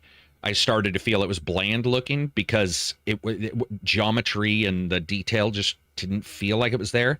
This one for sure feels like it's there. It looks, I really like what I'm seeing with the game world. So we'll just have to see, man. Could be awesome. I forgot about Claptrap, and then I heard him speak, and I was like, oh yeah, just that character. I was watching the movie, the Borderlands movie. Yeah. And it was really bad. By the way, not because of the cast. I thought they did their best, but it was pretty hard to watch for sure. What's her name? Who's in there? Kate Blanchett. I like a lot. Yeah, a lot, but that one just didn't appeal to me as a show. Yeah. All right, moving on from there. That's Borderlands 4 from us. Hopefully you guys get a chance to jump in. Maybe you'll jump in with us. Who knows? Maybe you'll get to kill a Carrick. Everybody wants to. Let's see. What's the next one? Let's bring up the itinerary. We have... So we'll talk about the layoffs. Man, EA last week laid off a bunch of people and canceled some kind of Titanfall-based 500, game. right? 500, yeah. And they can't. I think it was originally supposed to only be like 2 or 3 or 400, but I think the total came to 500 by the end of this week, by today. There was a part of that story was that it was a Titanfall game, It didn't say what kind. It was an extraction shooter, supposedly. Extraction shooter Titanfall. Wow. Extraction shooters are a bloodbath right now. Yeah. Man. Dude, that is nuts. Extraction shooters are just... these companies are realizing, I guess, that maybe there can be only one. No, there can be more. But, it does feel like a bloodbath. Like so many extraction shooters are either going away. It's like a really bizarre fit for Titanfall, doesn't it? Yeah, I mean, I could see it working if they they did a good job with the fiction. Or maybe like you have to go in in and steal a mech. Exactly. Right. And then use the mech on the way out. That could be quite different if you go in, feet on the ground. Yeah. Then you hack a mech and, the extraction is, that kind of stuff. Like there's all kinds of escape with the mech. Yeah. Yeah. But, yeah, huge layoff there. And then yesterday, Polygon, a ton of people, and also Giant Bomb. So the news came up. Let's see, it changed hands. Polygon was sold to Game Rant, the company, and the owner who owns Game Rant. Polygon was previously Vox Media, and it's been sold to a company called Valnet, which runs Game Rant and Screen Rant. I can point out that I've occasionally used both of those web pages, and they're not necessarily bad. Actually, sometimes they're fun reads. I know a lot of people are really worried about like AI doing the writing or clickbaiting. I can't speak to that, but obviously it sucks to have people friggin' laid off everywhere because it was game companies, and then now it's coverage, and then Giant Bomb also released a bunch of people, and they're doing what's called a strategic realignment under Fandom, their company. And so a bunch of people also got laid off from that group. And it definitely feels like the contraction that we talked about, 2 years ago, or I would say even during COVID, and then right after it, going like, ooh, we got to watch out. Like, there's some over hiring plus some over expectations of what will be available, plus just your typical industry bullshit. We're seeing all that sort of come to a head now, and it's absolutely nuts. I had a list of the layoffs that is like 3 pages long for the last 3 years. It is insanity. Again, I know if Johnny doesn't point it out, I will, so I'll just point it out now. It's not just gaming. This is like, unfortunately, especially tech sector stuff. And I'm happy to see people are finally coming to grips with this, because we have talked about this before. It's not just that they're not giving. We have talked about we've heard investors saying that they're pulling private money from investing in games. So like it used to be where if you had a good idea, you could go in. And something that had been brought up almost 2 years ago, which was that AI was pulling money away from games because the investors are investors. It used to be that investing in games was the big income. You would invest in a game and your return on it would be, a certain level. That's what you were hoping for as an investor. That money from those investors is going to all the AI programs. And those are everything. And many are not in games. It can be everything from like a website that helps you with writing music to, whatever, but they're investing on those. And so a lot of the money is leaving gaming completely and going towards the next big thing. And it's nice to actually hear people talk, because there's a difference between AI and video games, AI and how it works in a game, how you might adjust things, blah, blah, blah, and the overlap of the term. There's a completely other thing about the idea that the money that we got for so long is the money that movies used to get. You know what I mean? Like the investors change hands because they see the next big thing. Might have been books for a while, might have gone back to books, but then it goes to movies, then it goes to music maybe, then it goes to games, and it's been in games for years. And now those guys are looking at their money. Those investors who aren't connected to games as a maker, but just an investor, are now pulling out completely and going to other tech sectors, including space and stuff like that. That sucks, man. I mean, it feels like it's definitely the lean times for games, and people are worried about risk and stuff like that. I think there'll still be risk. It'll never go to a zero, but it's not even if you risk, as if you can get the investment into your thing. Like you could want to make the most risky thing in the world that might become the next big thing, and it wouldn't matter because there's nobody there in the industry with money. The investors are gone, or many of them are gone. I think we heard this with Immortals of Avium. I'm pretty sure I could be wrong on this. I know it was in some way related to this, but I'm pretty sure they had to borrow money from a friend.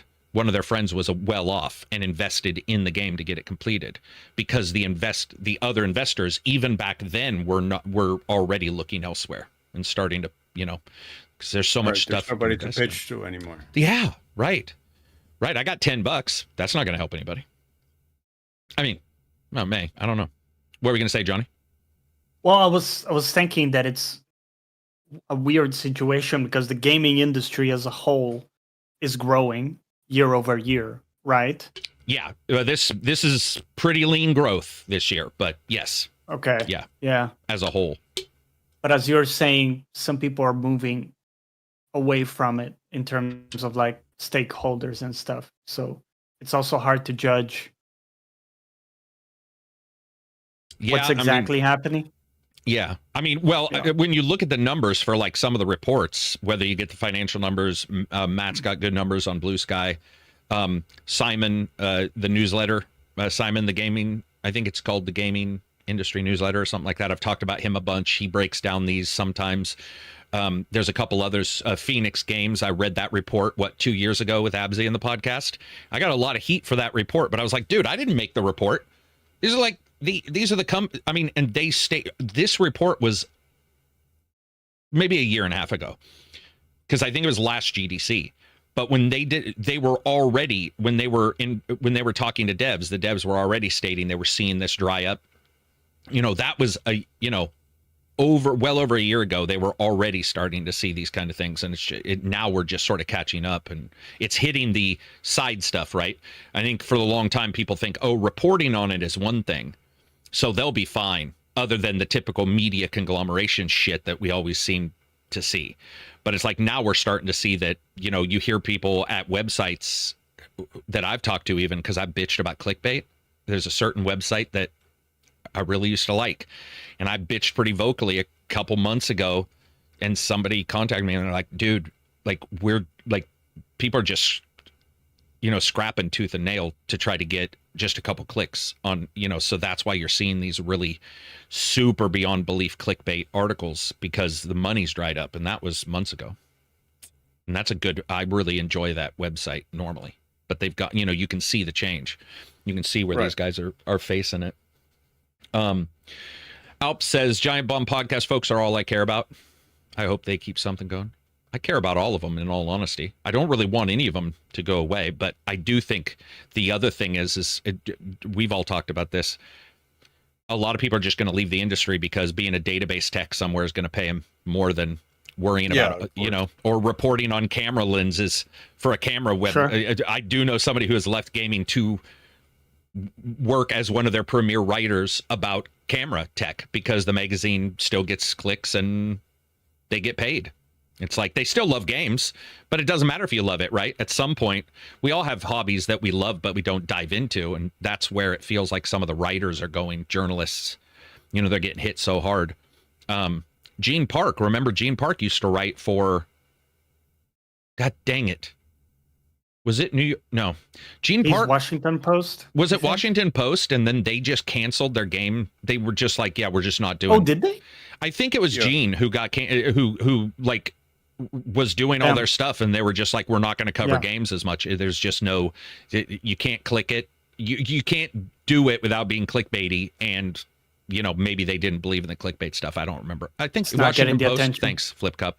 Yeah, that is the one thing that worries me about the layoffs is, what if those people now can't really just get another job in gaming because maybe it's not competitive. We see salaries and stuff going down as well for gaming devs, at least here in the UK. So that might cause some people to just go to a different sector altogether. They might say, well, listen, I know how to code in C++, right? Instead of doing game development, I'm going to go into like the fintech sector or whatever, where there is money. there's good money. Yeah, very good money. That's where I work too, and we constantly get people from other industries, sectors, industries coming in. Yeah, and I mean YouTube, I definitely, I can see every video I've ever uploaded, and I can see how thumbnails work over the 10 years, and I can, unless somebody deletes their videos, you can see 10 years ago the way a thumbnail was or whatever.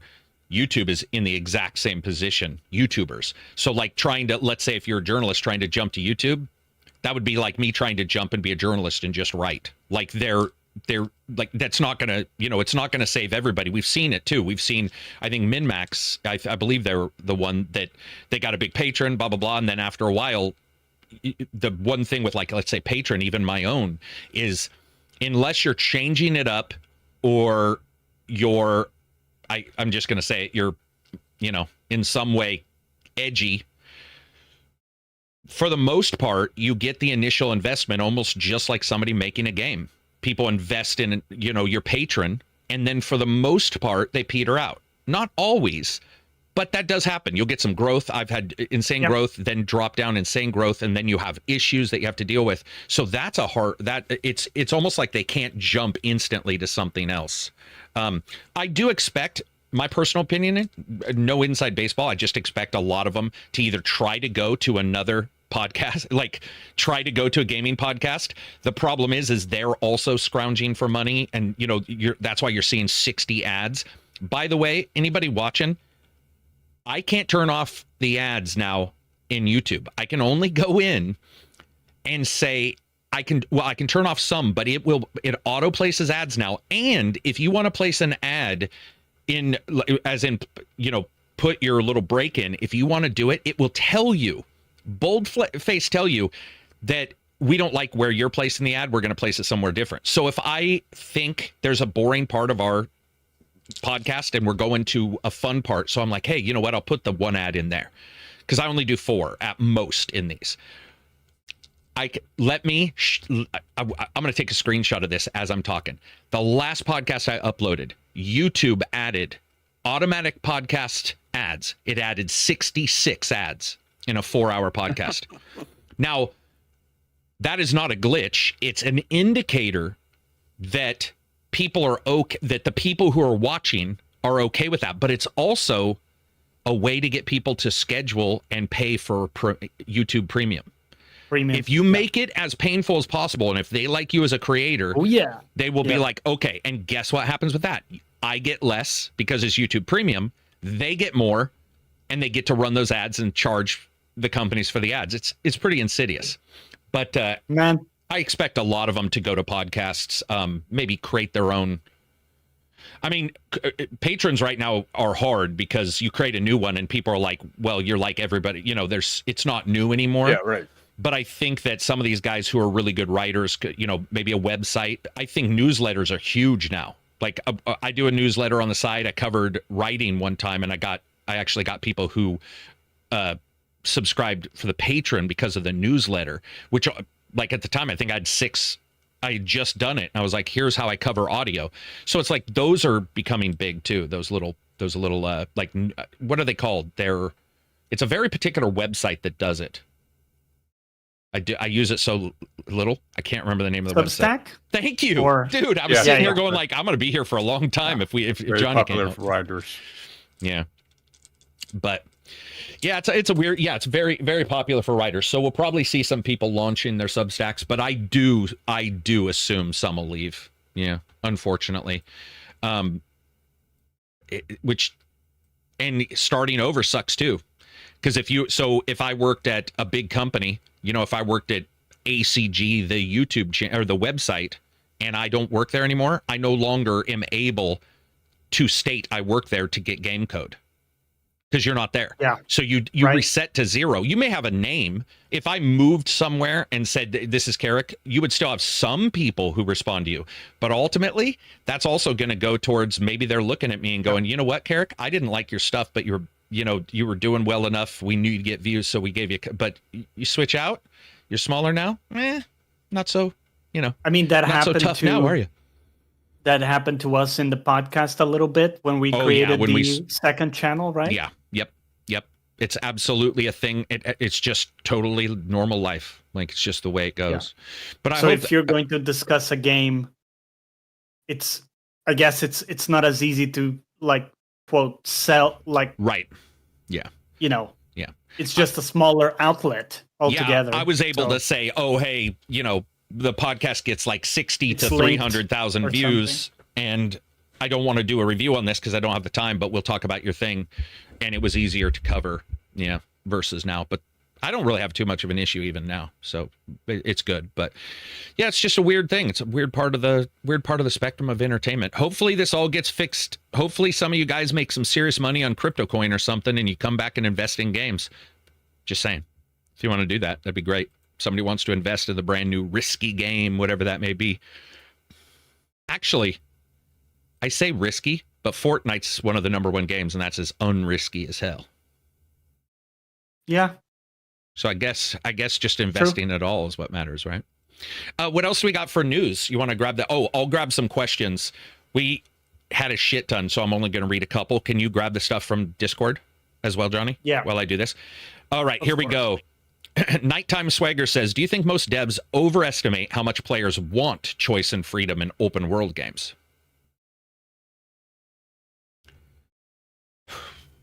Broadly speaking, yeah, probably. I think so, right? Yeah, broadly speaking. Because I think there's an overrepresentation of people who are very, very vocal about wanting it. So I think that's part of what creates an impression of that demand. Right. When it probably isn't necessarily as widespread as it would appear. Right. Yeah. And maybe even more accepting of restrictions if they're explained in the fiction. I think that's one of the things is like, I know for me, the ability to go into every room in GTA is not wanted at all, especially because it would screw up the entire way the game works. Your difficulty curves, your interaction curve with the game would completely change. But then you'll have somebody say, well, this mod is super popular for this game. And it's like, yes, but the platform is the game and that experience initially, and the mod is adjusting that. But you can always undo that. It's not built into the game. And there are times I've played them, I'm sure you guys have, especially in the old days where they would be making a game and they would almost put too much in it and it was lean. It was like, you were like, why am I able to do this when I really wish, it was a little deeper over here than it is. It's like the shallow pool kind of thing. But then that depends, because you might be in the mood for a shallow game. I think the one thing is it's not necessarily as much overestimation as it is. There's a lot of gamers now. There's always somebody who wants something different. I think there's also definitely a deep-seated fear for a lot of developers of open world games that their players will get bored. Yeah. So they want to put something every 3 feet. World. Yeah, exactly. So they sort of oversaturate game world with stuff. And this has been a common point of criticism from us for Ubisoft games in particular, right? Where constant random encounters or like constant animal encounters in Far Cry or whatever it is, where you never really get the chance to actually traverse and explore the world and immerse yourself in the world that they built, because there is this sort of paranoia that you have to engage the player constantly. The player cannot engage themselves.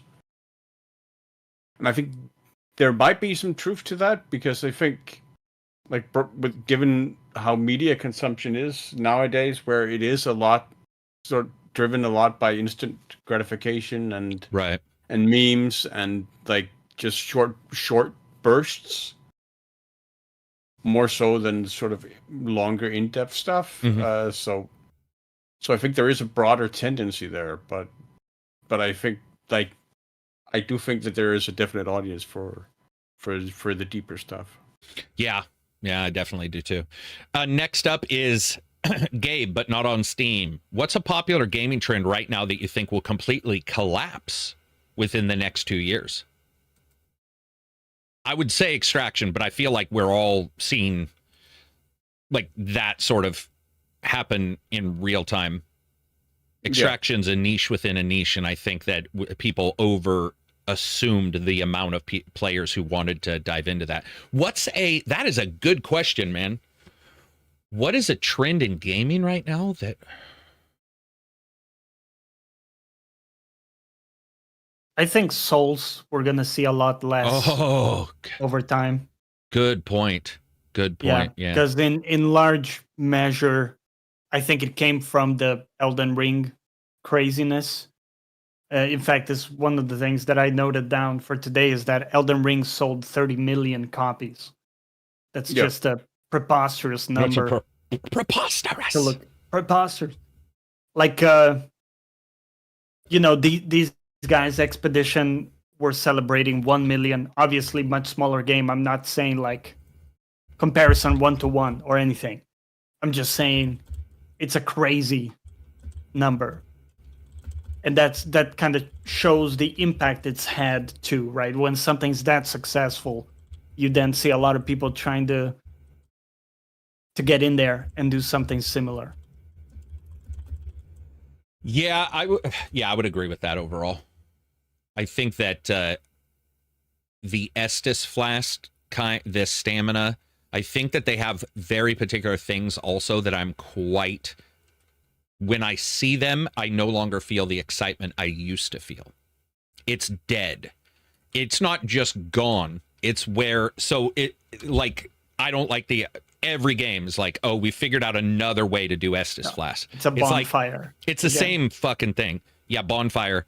All of those kind of stuff. I think that technically we definitely saw the success of Black Myth, which switched it up a bit. I think Blades of Fire...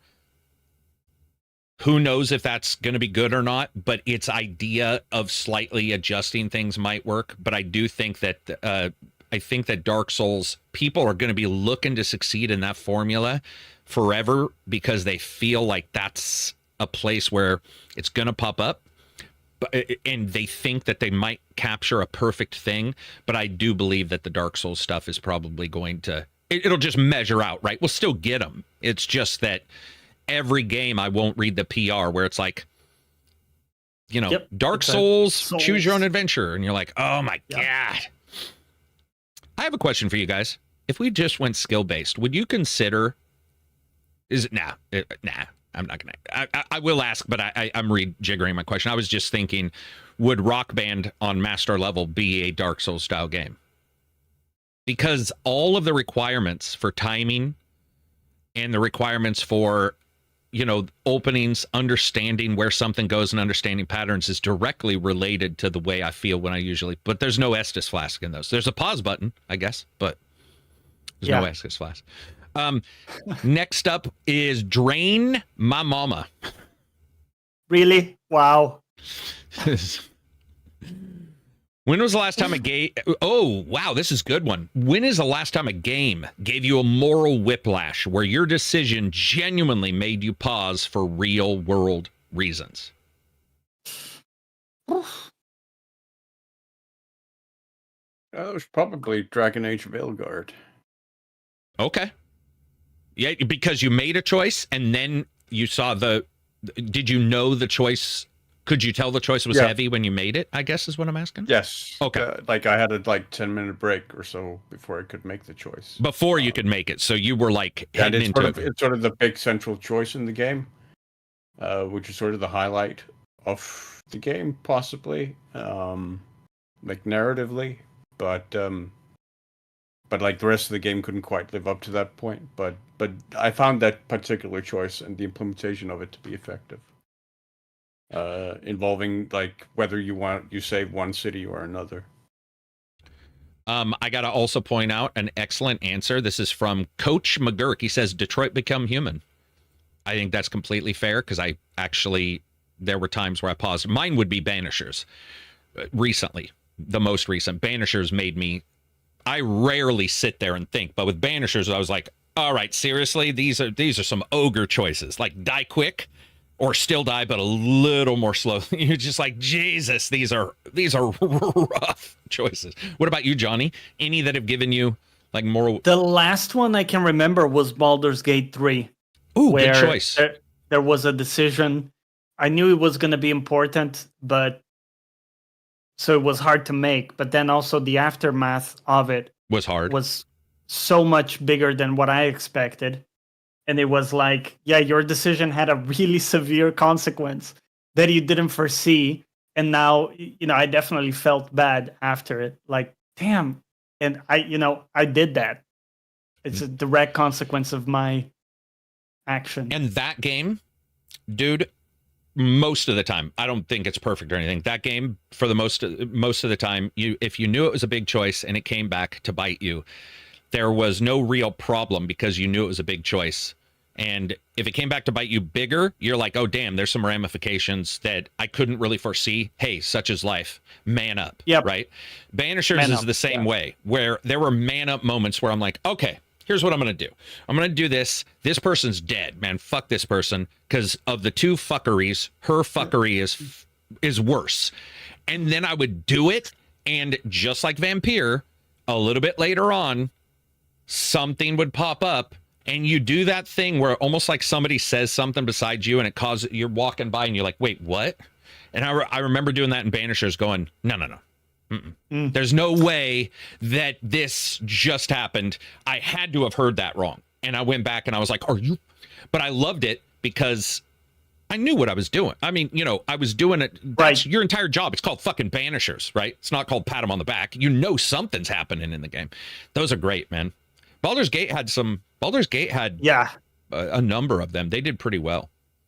And yes, Vampire had some good moral ones too, where you would choose to kill someone and then you would find out like, oh, they had a full family and stuff, and they were just having a crack and trying their best.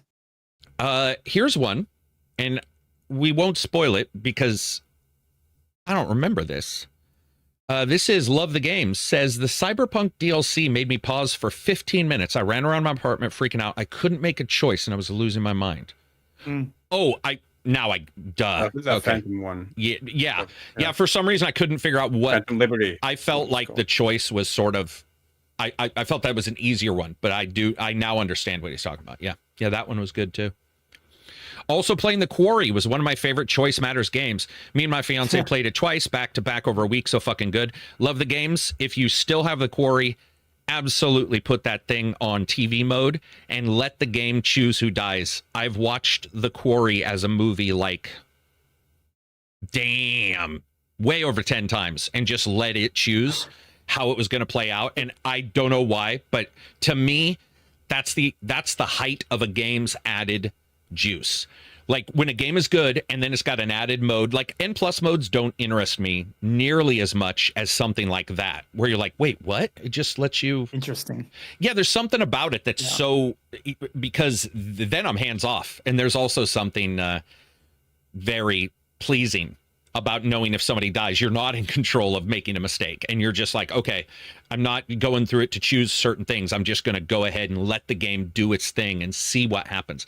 Did Detroit Become Human also have a movie? I don't think it had a movie mode, right? No.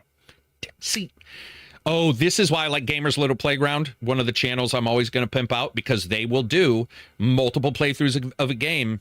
And they'll be like, everybody dies, nobody dies, just the women die, just the men die, random people die, whatever other segregation you want to use that doesn't make me sound like a dick. But I'm just saying they put those together, and it's really cool that they do that. Interesting. Yeah, very awesome. Totally different way of it's experiencing the game. Yeah. And then last up, XX No Stamina Left says, are we finally reaching a point where stamina bars and dodge rolls are becoming design crutches? He says lazy, and I hate that shit because I don't think it's lazy. I think it's opportunistic, as in somebody sees an opportunity. Like they see an opportunity to put that in because it's successful prior. People think lazy is repeating something prior. That is absolutely untrue. We all know there's a difference between lazy and just looking at something as an opportunity of success because it has succeeded before and you want to put your own spin on it. That's totally fine, man. Nothing wrong with that. Ben says, just because $10 super chat, you rock. Thank you very much, Ben. Appreciate it. What'd you say? Go ahead. Just, to your point, there's a reason why it's that that system is so widespread because it's a decent counterbalance to having infinite stamina. Yeah, exactly. Like, Where, dude, like, what's the opposite? like Sekiro to me is exponentially easier than any of the other Souls games because you have infinite stamina in that game. You can just sprint for infinity. You can just sprint around the enemies, and they'll whiff and won't hit you most of the time. And you can parry forever, right? Or indeed attack. Well, not quite, because you do have the block meter. You got to break will, or a block will eventually meter. break your posture. Oh, yes, sure. Yeah, if you're getting hit, then that's going to yeah build up. Yeah. So that isn't infinite, but like stamina, you have infinite sprint in that game, which really and other games makes like Neo mobility enormously powerful. Mm-hmm. Yeah, like Neo also didn't have a stamina bar, right? When you say Neo, do you mean 2 or 1? I think 1 and 2 didn't have stamina bars. Could be. Am I getting those mixed up?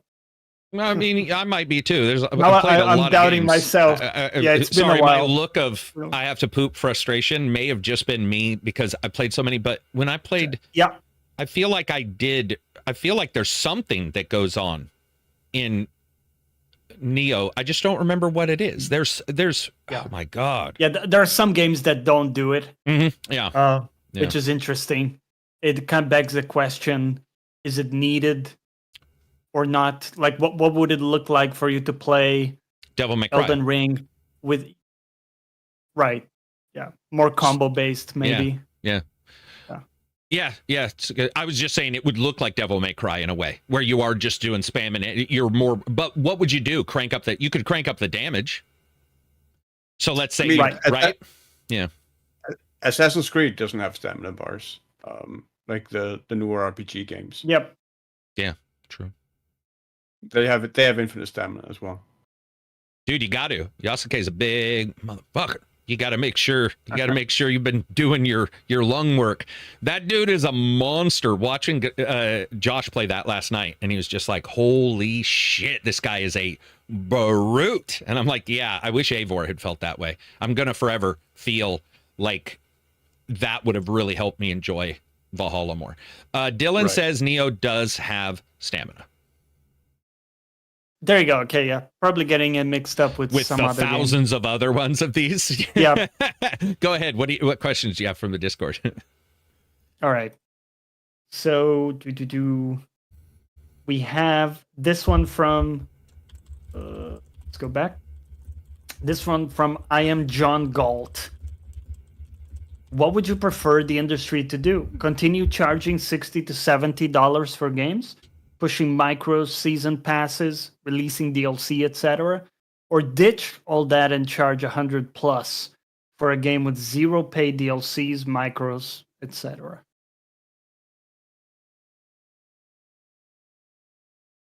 I mean, for the purposes of the question, I think the latter would provide more of an entry point for people where there's a lower point of entry, and then later on they can sort of pay in other installments or whatever. So there's a lower entry point there where I think for the higher entry point, you're going to price some people out potentially. All right, if we're just going with his answers, I personally feel there is only one answer that is not.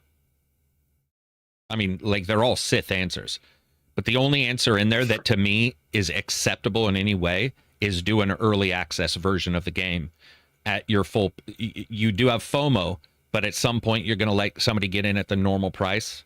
I'm okay with that. I don't like that, but I'm much more okay with that than $100.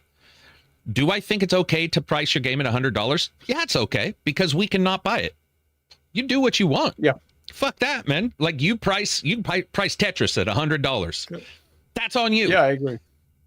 But if we're just going by his answers of all those that seem the best to the worst, blah, blah, blah, most of them are bad. The only one there that lets everybody get in at what the expected price is that we're accustomed to currently without sticker shock would be $60 but it's 100 for, which is what Avowed did. It's what a couple, and you know, they sort of want you to do the subscription because that upgrade is only 30 or whatever. I can't remember what it is, but you know, you can do the premium upgrade and still get it early.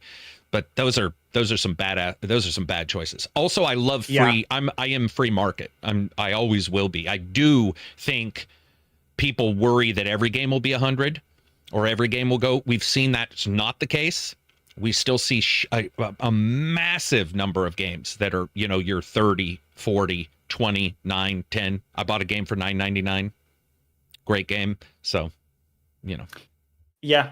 I mean, to some extent, we have a version of the $100 game, which is when, for sure, when you buy it with the, you know, the season pass or whatever, which is, you know, you're paying ahead of time. You know, there's going to be 2 or 3 DLCs, and you're just paying ahead of time for those because you have high confidence that you're going to enjoy the game. I think that's fine, those options.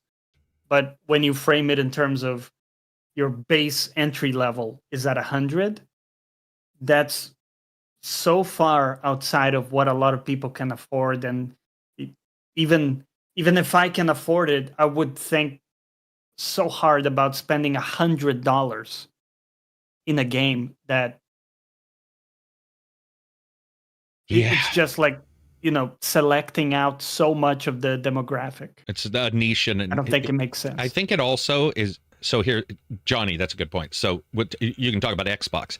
Xbox raised their Sony raised their prices to whatever 70, I think is what they did. Then Nintendo announced their price. Microsoft announced theirs. But weirdly enough, people forgot that about 19,000 other companies also, right after they announced their financials, raised their prices yesterday, including GameFly, the subscription service. They raised their prices. So you have all these prices going up. It's not just money.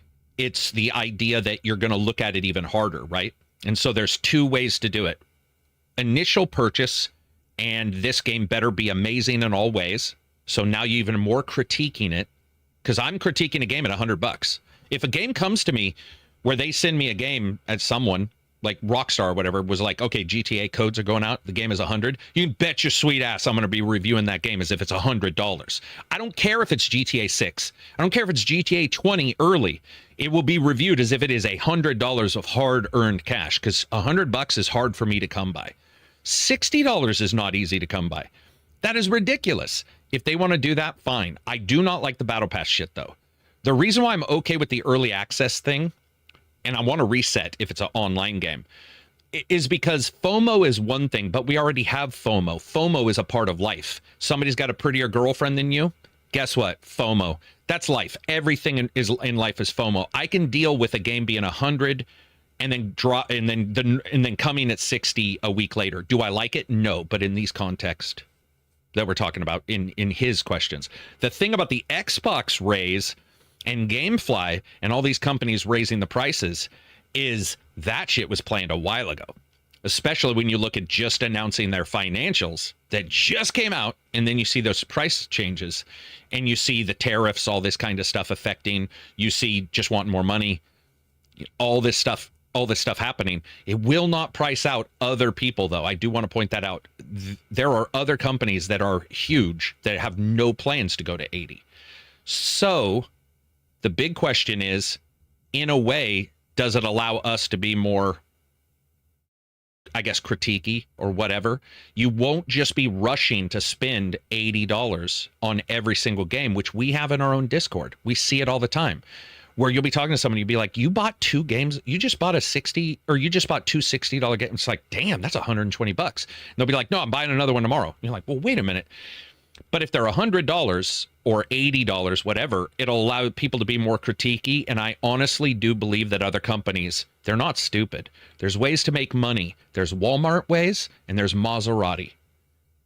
And if you want to go super low churn, you can do that, and you can still get some utility out of a Walmart game. You know, like you can say out of some product at a lower, that's, you know, in a way, it sort of helps those companies that are not going to raise their price, because now you look at some people are like, oh, is it just pushing you to their subs?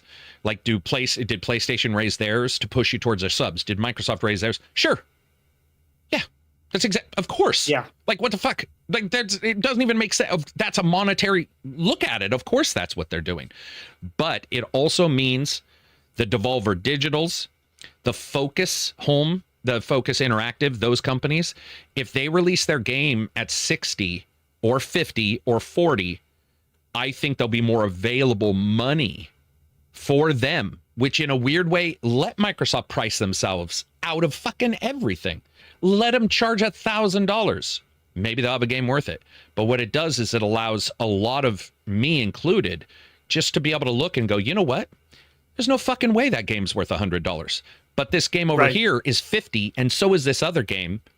And I'm going to get 2 games for the same price as I would get that one. And if I want to do their sub, I can. So, of course they want to push you to their sub. Like, that's such a weird. I've seen it popped up yesterday. Somebody was like, "Oh, they're just pushing you to sub." Yes, that is what I mean, right? We saw it in the music industry, didn't we? Music has completely, absolutely changed the entire way it's delivered because of the sub. I'm not saying it's good, by the way. I'm not saying it's better, but I'm just saying that we saw that change, and that change is now coming to games. Well, it's been in games for a long time. Microsoft, I think, just figured out that why not raise the price. And if you want one of our thousands of companies we make games for, the best way to do it would be Game Pass, and because they weren't selling a bunch of games on the Xbox. And in a weird way, dude, how many people do we know got 2 versions of indie? I would say I know 40 people, minimum, who bought both versions of Indiana Jones. Or a game will have a DLC, and then will have a DLC. You buy the game plus the DLC at some point. Yeah. I hate the $100 price point, though. And by the way, I don't know, we've talked about this. Do you guys think if GTA is amazing, in no way, shape, or form does that mean it's worth $100? Like, I don't understand. Like, they could do it, but when it's still $100, that's $40 more than the average. That's still the average, by the way, when you take all game stores into account. It's probably less than that because Steam's got billions of $5 games. But man, is there a calculus where, imagine like GTA, amazing game, right? Let's just assume amazing. You could sell it for 100 and sell X copies, but you could also sell it for full price, whatever that is now, 70, and sell more. Yeah. So is there like a threshold at some point where you say, well, we can sell more volume and at the end of the day earn the same in a way because you're selling more. So you're charging less, but you're selling more. And you have the extra benefit that the game is being judged overall at that price point as a product. There's so also scrutiny is lower. But there's also the oddly inverse of this.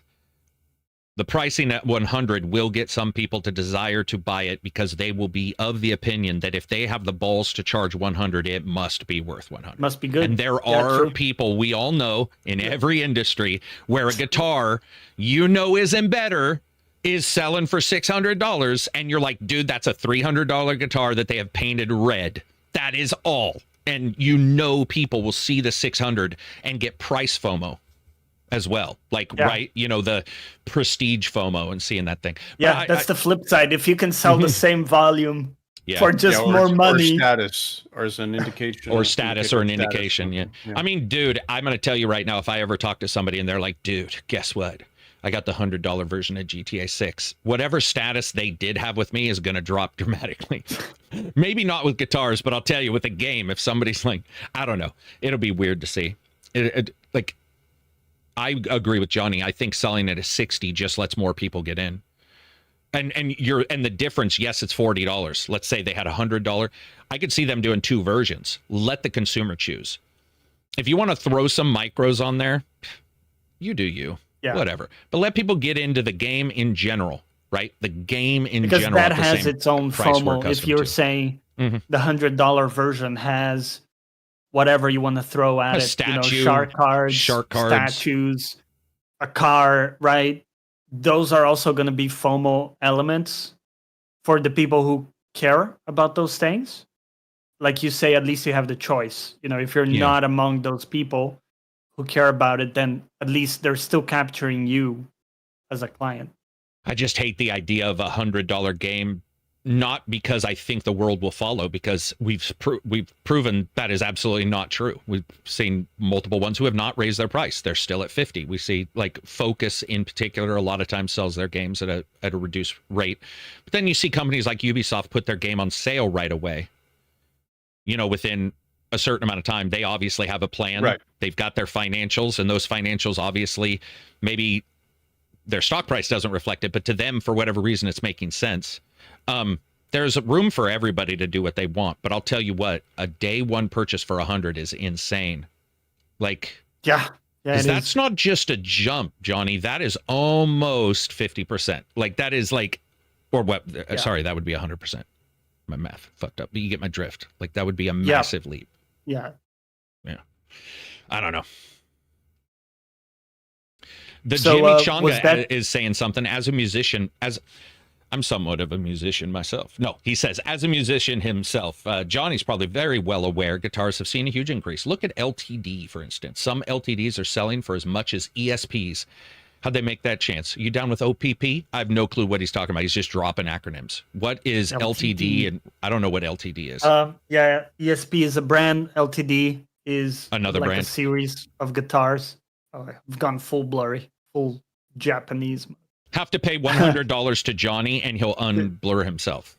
Unblurry. We're gonna have micros in the podcast. No, it happens. Some of it is scarcity of materials, like wood. True. So they're, like rosewood became really hard to come by, which is why you started seeing lots of guitars made with different woods, like forgot the names, palo something.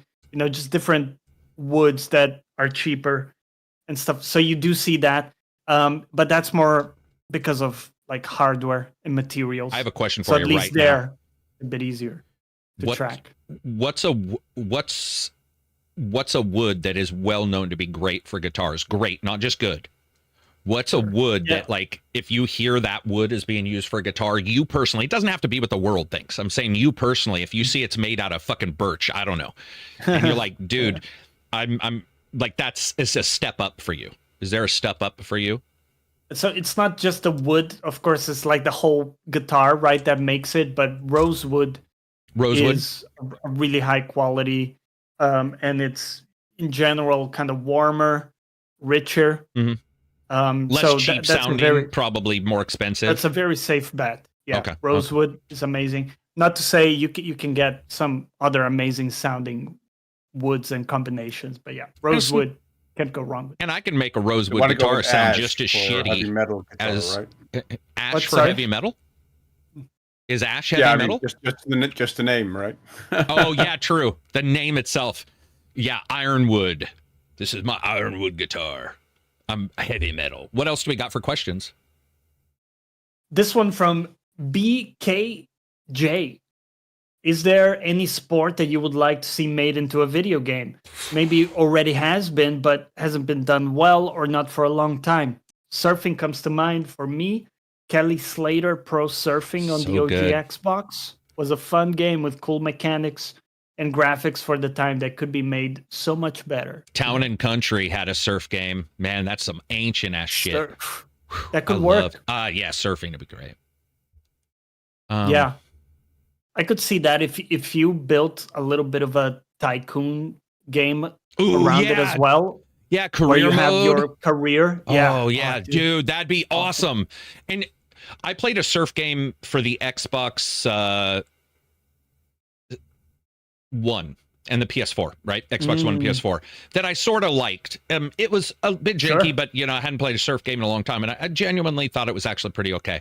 But I do dig a surf game. And that's the answer for me. Surfing, dude, you nailed it. I would love to see a surfing game. And done good. Well, it doesn't have to be perfect, but like done well enough to reflect that simulator mythos, mythos that you just diving in, going, oh, somebody says windsurfing. Yeah, dude, I've done windsurfing. I love it, man. It would be great if you had something where you have to actually do the movements and stuff. What about you? Get around the board, you know. Get around the board. Yeah, switch, like you were saying when you were like, switching. What about you, Silver? Is there a sport you'd like? Fencing, Silver? Fencing? There was a lot. Fencing could be one. One that immediately came to mind was biathlon. Which is what? Running and bike? It is, no, it's long distance skiing with rifle shooting. Oh, with the rifle shooting. James Bond shit right there. Yeah, that'd be cool. Where you have to control everything while you're running and you're tired. I never even knew about that. And you have to manage your stamina really carefully. And then you have to reach the waypoint stations where you have to shoot at the targets. Dude, I dig the shit out of that game. You could do that, by the way, now with the simulator titles. That wouldn't even be considered odd. It would just be like, well, biathlon simulator. It's really interesting sport to watch. Really fun. Okay, those are good answers. What else you got, Johnny? This one from A1 Nagel. What is something you used to do as a gamer that younger gamers today would find wild? Here's mine. Buying a game and basing that purchase pretty much entirely on the box art and description. True. It's very true. Something we used to do in gaming that like a new person would be surprised at.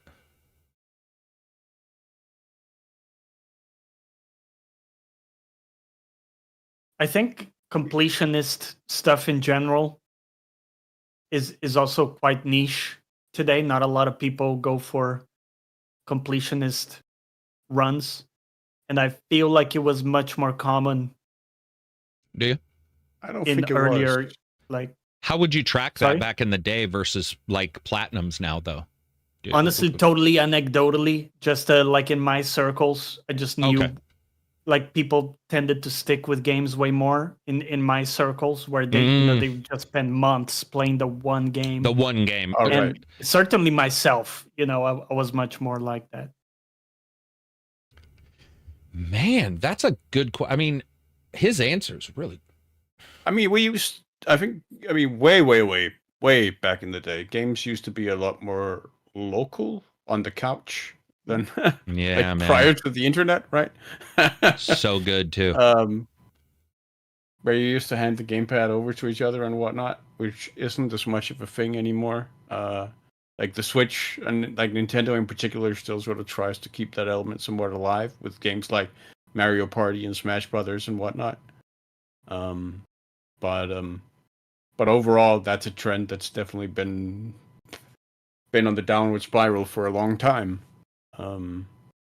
Where I think a lot of young people might say, you used to do that? Oh, no, actually, one thing that I don't think is done all that much today is the internet cafes.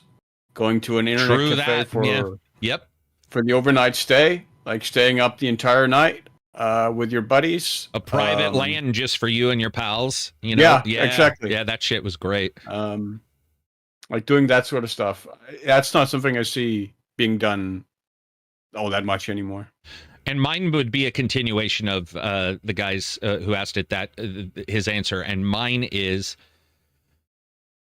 I still don't. I still occasionally do it now, but it's pretty rare. If a game was terrible, and I, was at home and I didn't have a car, like Techno Cop on the Genesis, I would still probably play it and beat it. And I do think, this is going to sound really hokey, but it's the only way I can describe this. I do believe, how you would hear somebody say you don't learn from you learn better from failure? I'm not. If you're pretty cognizant of what's going on, you can learn quite well from success. But I do believe that the resistance that a shitty game continually fed back to you, but you didn't have any money or any other avenue or any other game other than maybe games you had beat or what have you, there is something to be said about being able to look at somebody when they say they've played a bad game and you're like, you have not played Drake of the 99 Dragons. And I have.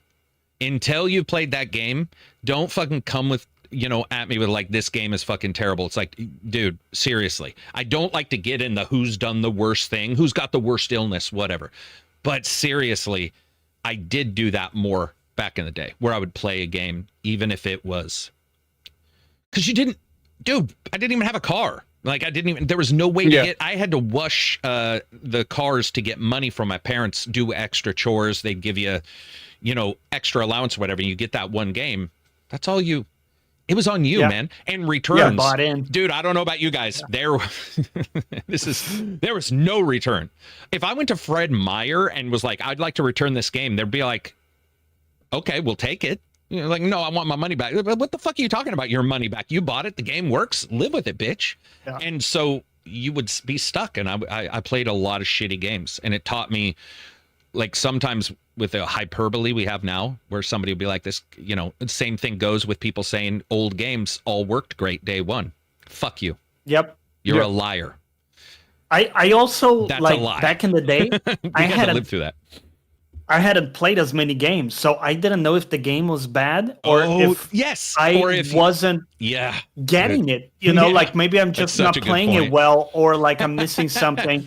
Initially, that was a thought. Like I played some bad games on PS1, and I thought legitimately, like maybe I'm just like missing, part of the game. And how did you? The only way I could find out, I don't know about you, is I would go to school. I would try to find somebody who had played it, which was a smaller group of people anyway than it is now. So small, yeah. And you'd be like, have you played blah, blah, blah? And they're like, yeah, I didn't like it. And you're like, and it wasn't like it is now, where everybody who games has heard of all the main games. Right. It was like, even the people who play games, they probably haven't heard of the specific game you played. They've heard of some others. It's not like those were good times. Completely. Also, go into a fucking random web page in the middle of the dark net back in the day. We'll just call it the dark, because the web sucked. I used to work as a Google aggregator, where before Google would go and get its own links, I got paid to find websites and give them the data on the website. You'd write up a little blurb, say what it's about, so they could index it. That's how fucking old I am.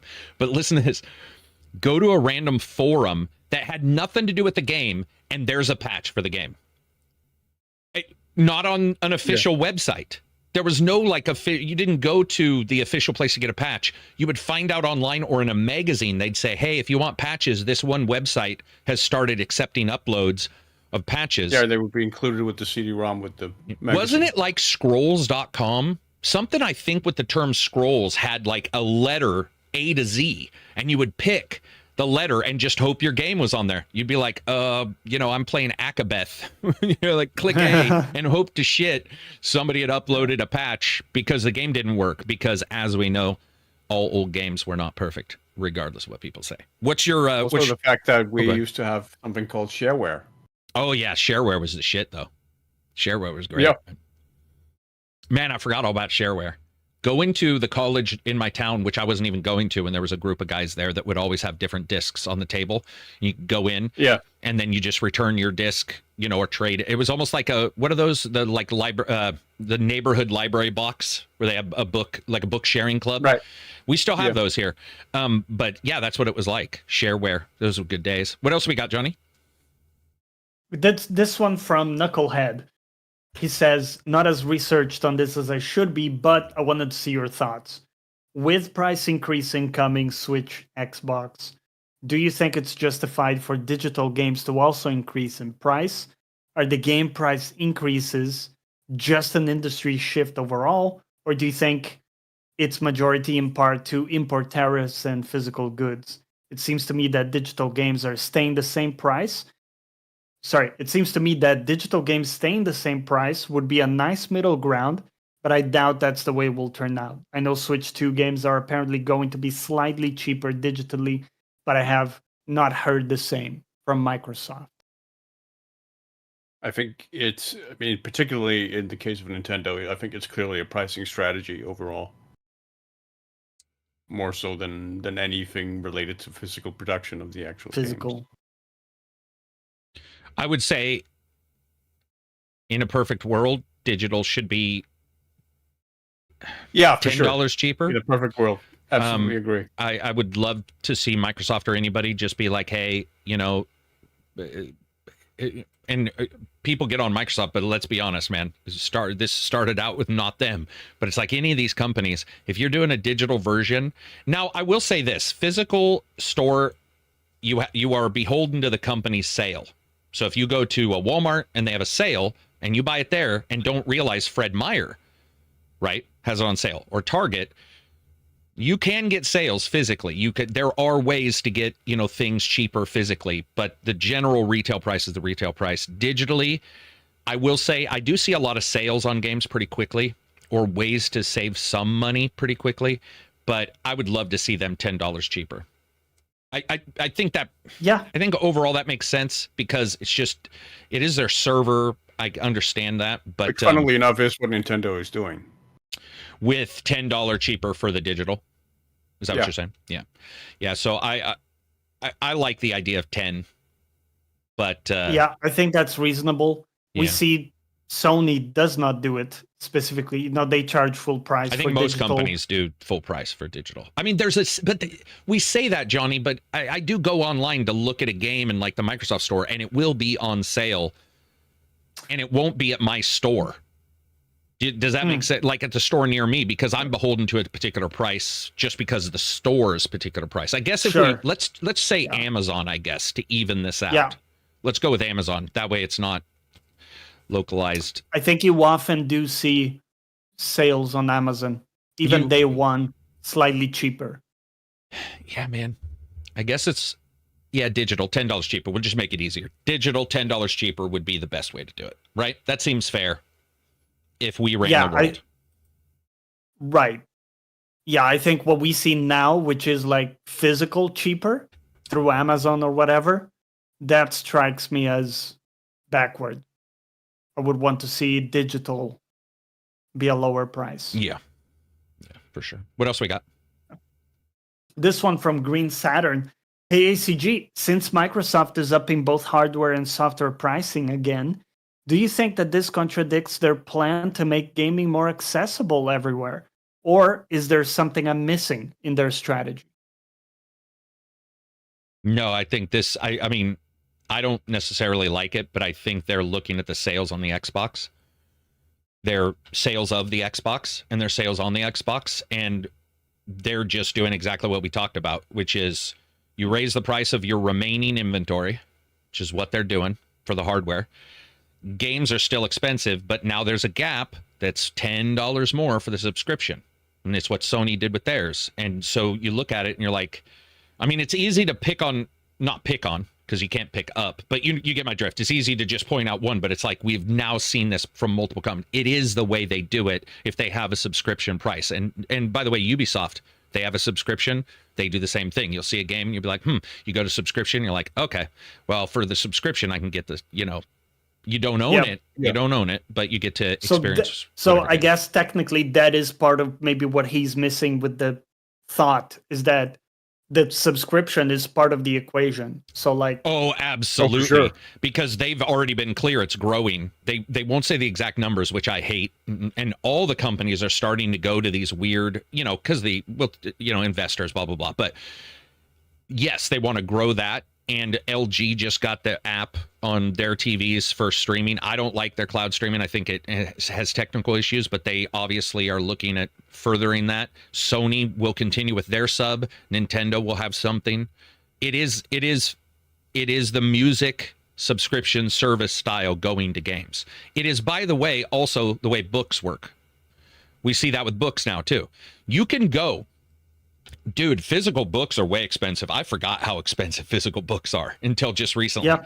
But I went to get a book and it was $8.99. The novel was $8.99. Now it's a bigger book, because I think books are I think they're fairly larger than because I have a lot of old fantasy books. They're nowhere near like Game of Thrones, whatever his name is. 1,000 plus. Right. But then I go to Kindle or whatever, and there'll be 10 fucking thousand types of deals. There'll be the subscription, which also gives you Kindle Unlimited. You know what I mean? It's like all of these physical. Same with Audible and everything, where you just get the credits. By the way, not saying it's good. I'm literally just saying that, like, I think it is in their. It is in their equation where they want to hinge it, and they have. If prior to Activision and Arcane and all the purchases, would this decision have been made? I don't know, because I feel now they are a third party, the biggest third party maker of games. If they weren't, maybe not. But now that they are, they're just like, get them all on Game Pass, or most all of them. and that's just the way it works. And they have a larger number. I've had people say, oh, I don't like any Microsoft first-party games. And I'm like, yeah, I get that. But then they're playing Call of Duty. And I'm like, okay, well, now we got to rejigger the entire discussion because you've got that, plus you have third-party companies that go on. Expedition, obviously doing insanely well. Yeah. Very well. They're very happy with it. Pal World, some of the biggest games were on there. There is a lot of draw towards stating, if you want the premier stuff, pay the premier price. If you don't, pay the sub, which I don't love, but there we are. What else we got? One thing I found is like some guy was talking about Half-Life 3 being leaked or being rumored. Like some guy was talking about a codename HLX Yeah, I saw that game. And apparently it was someone who was reliable in the past talking about Valve rumors and stuff. There's very little there of substance. I just wanted to raise this, like, is this something that excites you guys? That's a very good question. 3? Anybody in chat, but you guys as well. What does Half-Life 3 do for you? Obviously, they were great games, but nowadays, are you still... I'm asking you. Are you still? I'm asking you and Silver. Go ahead, Silver, if you're going to say, is Half-Life 3, what does it do for you? I mean, if it is an actual reality, then yeah, I would be interested. But Half-Life 3 has been... it's almost in the rumor mist for nearly 20 years at this point. If not 20 years, actually, because, I mean, Half-Life 2 is older than 20 years. So, yeah, I mean, I haven't actually gotten to play the Alex Vance VR game. Oh, okay. Very good. Very good game. Yeah, I hear that. But I would be interested in a Half-Life game because the setting interests me. What Valve does with those games interests me. Half-Life 2 is a very different game from Half-Life 1 in a lot of ways. Mm-hmm. Yeah. And yet still quite similar. So I would be very, very interested to see if they were going to make a Half-Life 3, what they would actually do with it. That would be interesting to me. But on the base level, I've heard that rumor so many times at this point that I cannot drum up any take excitement seriously for it at all. What about you, Johnny? Yeah, I would like to see it. I only played Half-Life 2, I think, so I never played the first one. But I remember liking it. And it would be interesting to see what it would look like today. You know? But yeah, I would definitely play it. I'll definitely be interested. It's just like Silver says, it's hard to take seriously some of these rumors just because they've been like the boy who cried wolf 2 billion times. And they swear this is the one time. Also, like the rumors, or not the rumors, the interviews I've seen with Gabe were pretty definitive in terms of it not being on the cards in any way. Yeah.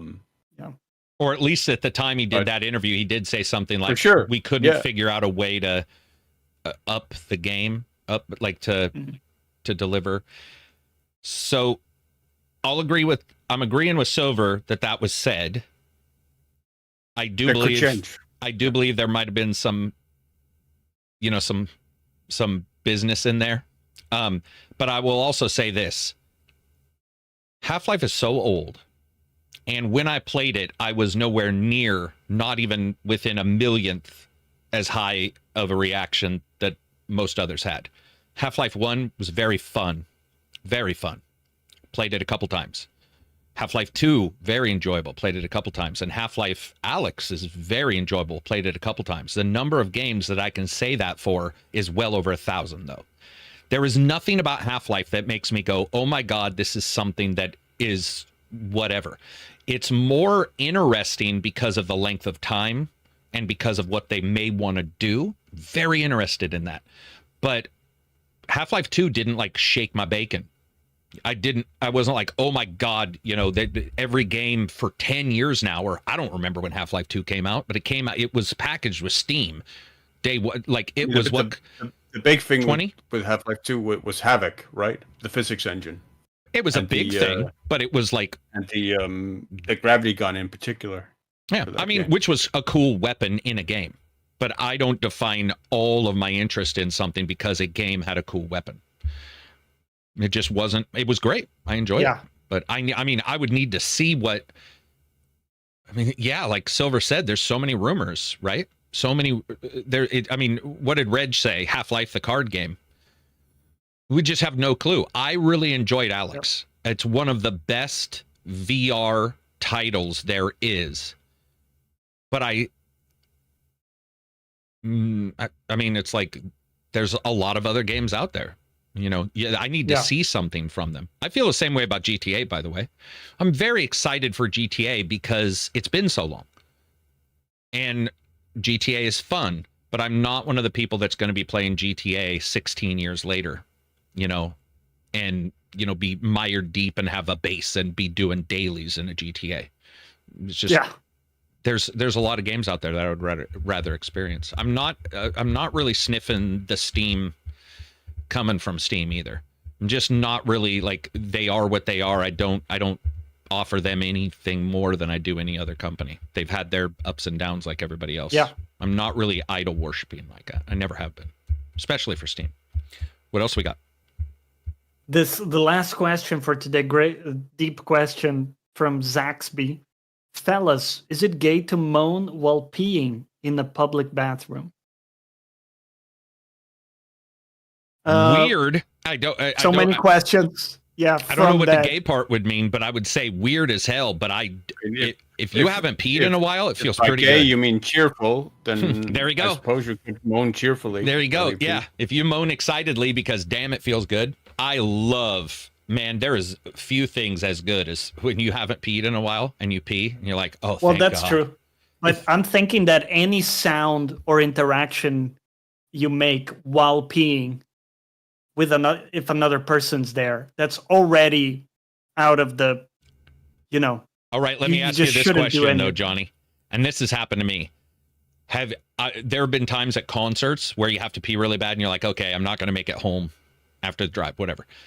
And I go to pee and if you're one of those people that you've been holding it in for a while and you shiver, I have been next to somebody who, while they were peeing, I saw them go, and I was like, oh, that was odd, but I understood where he was coming from. Yeah, no, I've never... Have you had anybody, because here, like, I've gone to pubs a couple times and like I'll be peeing, there's a guy in the other urinary and he starts talking while we're peeing. That to me is a complete no-go. That's a breach of like social... It is, but I'm not going to get on them for it. But I do definitely have that, or the person who it's probably a comfort thing for them to be near somebody, but the thing where you're at the far end and it's like, we can do one urinal separated from each other and you need one in between. And they do come right next to you and you're just like, oh, but I don't get mad about it. Dude, I have no clue where the person's from. This person might be somebody who's just out of the military where they're pooping and peeing right standing in front of each other where there's no personal space. I don't get too bothered by it. I will say the sound thing, the worst is when you go in to go pee, like a movie. And I hate going pee during a movie because I love to watch the entire movie. I don't like to miss something. But I swear to God, there must be a plan for some people to go at that time because they think nobody will go. And I'll go in to go pee and there will inevitably be somebody dying inside of a sit-down urinal, like a shitter, where I'll go to pee and I'll hear somebody going like... and I'm like, oh man, it happens to me all the time. So now when I go to the movie theater, I make a concentrated effort to get to the movie like 15 minutes after the start time because that's a trailers, and then just go pee and hope I can make it to the end because movies are also longer and I drink a lot of pop. So it'll be like 3.5 hours and you're just sitting there going, You're shaking, you're all uncomfortable, but I don't. You're almost like a monk. You're like freezing you're, all your bodily functions. Everybody's clapping and celebrating, and you're like, you're not moving any muscles. Don't move. Don't move. Yeah. Don't laugh too hard, or you'll pee a little bit. What else do we got? Thanks, Zaxby, as always. Great question. Yeah, great question. I also saw that Oblivion hit 4 million players. Yeah. So that's awesome. Do you think for them that registers as a big milestone or pretty much expected? Man, that is a really good question. What the expectations were, because it's Oblivion, but it's also a remake, and I don't know what that's, I mean,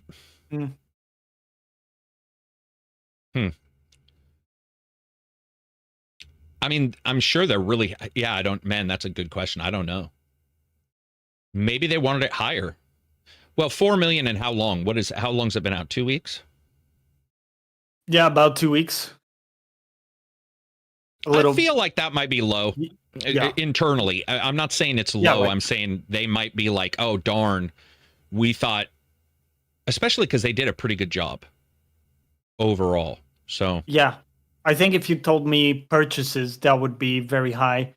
But because it's also Game Pass, Expeditions did 1 million sales, right? Like after a few days? Yeah, after a few days, yeah. And then if you factor in like Game Pass into that, I mean, hard to say. I don't know if you would say like double that in terms of players, maybe. But I could see that. Yeah. So. And when they say players, that probably just indicates every single person who owns a copy in some way has turned it on. I think so, yeah. Yeah. Go ahead, Silver. Sorry. I do see 5 more Discord questions just under a different thread for podcast questions. Oh, yeah. Can you go into that one? I don't think I was clear on that. Some people jumped in. By the way, somebody said Ghost 2 is $80 base. Yeah. There you go. Sorry. Black Sun has howdy y'all, with Expedition 33 receiving praise for spicing up turn-based combat. What are some other games throughout history that you feel had an interesting, fun, unique take on turn-based combat that you haven't seen anywhere else? Yo! $5 super chat from Jay Reaper, who says, yo! What's up, Jay? Changed up gameplay. I mean, I mentioned Valkyria Chronicles, which has you did an interesting take because it's sort of a mix between like a turn-based XCOM style game and a third-person shooter, where you have a sort of limited movement to move your characters around, and then you can use them to attack and shoot. And where tactical placement is really key. That series is quite fun, but it's also very scripted, so that every mission is the same, and so once you learn the missions, the challenge sort of goes away. It's very much a trial and error game where you try stuff, see if it works, and then you figure out what works and what is the best strategy for this mission, and you learn to optimize it. Yeah, I'm trying to think of So for any genre or any genre, yeah. Like, is there one that added some, sort of threw it on its, threw things on its edge? Oh, Vapor says, good game. Eternal Sonata for the 360 back in the day. The turn-based rules changed as the game progressed. Man, Eternal Sonata, boy, that's a blast from the past. I'm trying to think of, they all run together. I'm trying to think of one that, this is a cheat because the game isn't great, but it's also great, but it's also buggy, but it's also amazing. And I truly do believe, I don't know if it's I was going to say Alpha Protocol. The reason why is because they went with RPG-based shooting, which was definitely not the best choice, but they also let you do some pretty crazy things in the story in a shooter, which isn't known usually for story-based choices. And they were pretty heady choices for a shooter at the time, to the point to where a lot of people like that game despite it. really being a piece of shit technically. Like it is really, I like that game a lot, but it is a dire piece of shit. And like, it definitely felt like the choices I made were something I hadn't seen in first person shooters in that way. So I'll go with that. What about you, Johnny? For some reason, I had one in my mind, but what's a hard question, right? Because you got to remember back when the first one, or like the one that hit that felt like it changed stuff to you. Yeah. So it's hard to know. That's fine. We can move on. Oh, I will say one. This is such a minutia, but I loved it. When Guitar Hero switched to everybody in the band having an instrument, I honestly really did like that. When it was guitars, drums, singing, I thought that was expected, but when it happened, my enjoyment level rose dramatically because my wife is not a fan. My girlfriends at the time were not fans of playing the guitar, but the drums, a lot of people like to smash on shit. You can get almost every friend of yours. Singing, not so much. A lot of my friends not going to want to sing.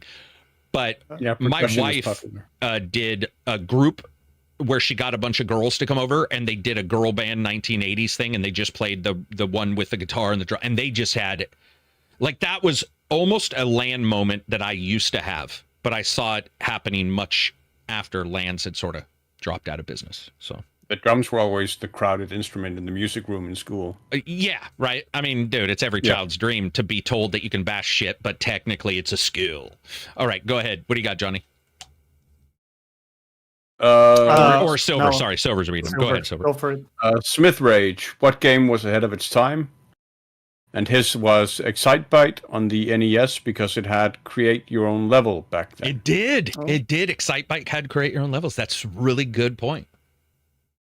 I'll give another NES game that also had create levels. That was Wrecking Crew with Mario, actually. That's an old one. I don't think I played that. NES? Yeah, NES, where basically you had to run around and destroy like doors and walls and stuff. You had to tear them down, and you could create your own levels in that game. And that was something I just adored doing. It was just a lot of fun. And a game I haven't actually thought about that much since in a very, very long time. But let the create your own level part made me. I love that stuff. What about you, Johnny? Do you guys remember Splinter Cell? I think it was either Chaos Theory or Pandora Tomorrow. I remember both. It had a co-op mode that I thought was ahead of its time because you didn't see a lot. Well, neither of those had co-op modes. Which one had Mercs versus, what do you call it? That was he said Pandora co-op. Tomorrow. Yeah, I'm talking about co-op. So that was Conviction was the first one that had co-op.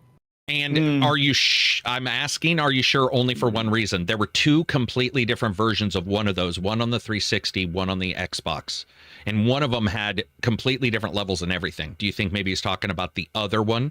Because I remember playing one of the Splinter Cells and then played it again, and it was a completely different setup because of probably the power of the system at the time. So, and anybody in chat can remind me of which ones we're talking about. And it may not have been co-op. Significant differences.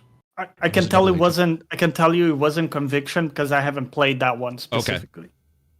Okay. So it was co-op. Probably. Yeah, I'm seeing. I mean, I found online Chaos Theory co-op on YouTube, so it's definitely a thing. So is that the one? I think it was Chaos Theory. I could be mistaken then. Yeah. So anyway, either way, the point is that was really ahead of its time because you rarely saw this type of co-op. Mm-hmm. And it was really well thought out where one person needed to get the cameras, suppress different things. Yeah. And it really took some coordination to get through areas undetected. I'm trying to think of one that was I mean, there's many, but it's like I'm trying to think of like one where I played it and I was I would say GTA 3. Just getting out of your car in a third person was like, and running around just felt well ahead of its time, for sure. That'd be mine. What else we got? Any other one, Silver? Yeah, we still have a couple. Something Valentine says, I'm an advocate for physical media and game preservation. Although personally I'm not a fan, the push trend towards digital media obviously has its benefits, most in favor of developers and publishers. I see videos and conversations around the worries about game preservation. For example, Drive Club being taken down from online stores. Do you think with the push towards digital that concerns are actually justified, or blown well out of proportion for clickbait, drama, etc.? Maybe does the move to digital improve game preservation? Sup, Wizard? Happy Friday, friendos. $5 super chat. Hope you're doing well, Wizard of Smoke.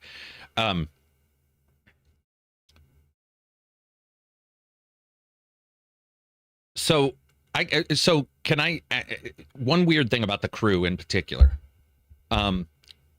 online server-based games, like an MMO, let's say, which makes conservation of it quite difficult. What I had said a couple of months ago was every company that makes some kind of online-only game, not an MMO, but one that requires an online check, should probably have in their future a plan to have the online check removed when they stop supporting or whatever.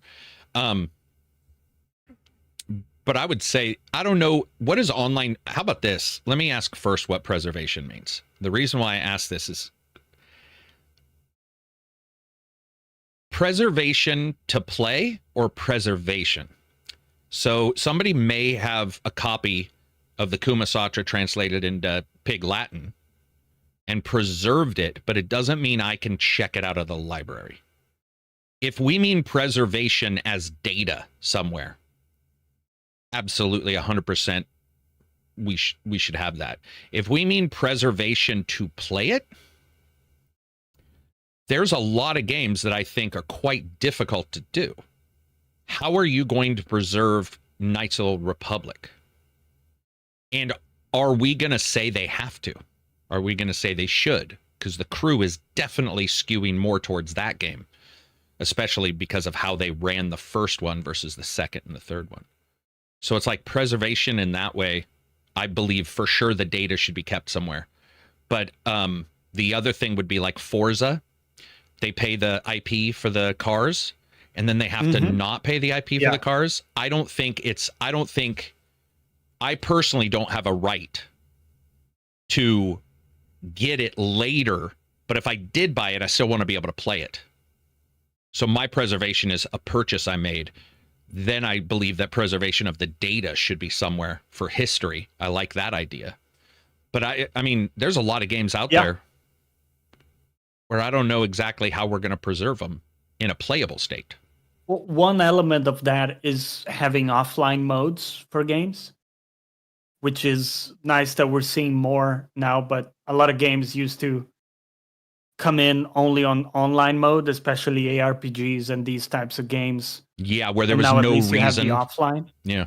Yeah, because, without the offline, at some point, if they just shut down the servers, you don't have the game anymore, right? You can't access it. So at least you have the offline version.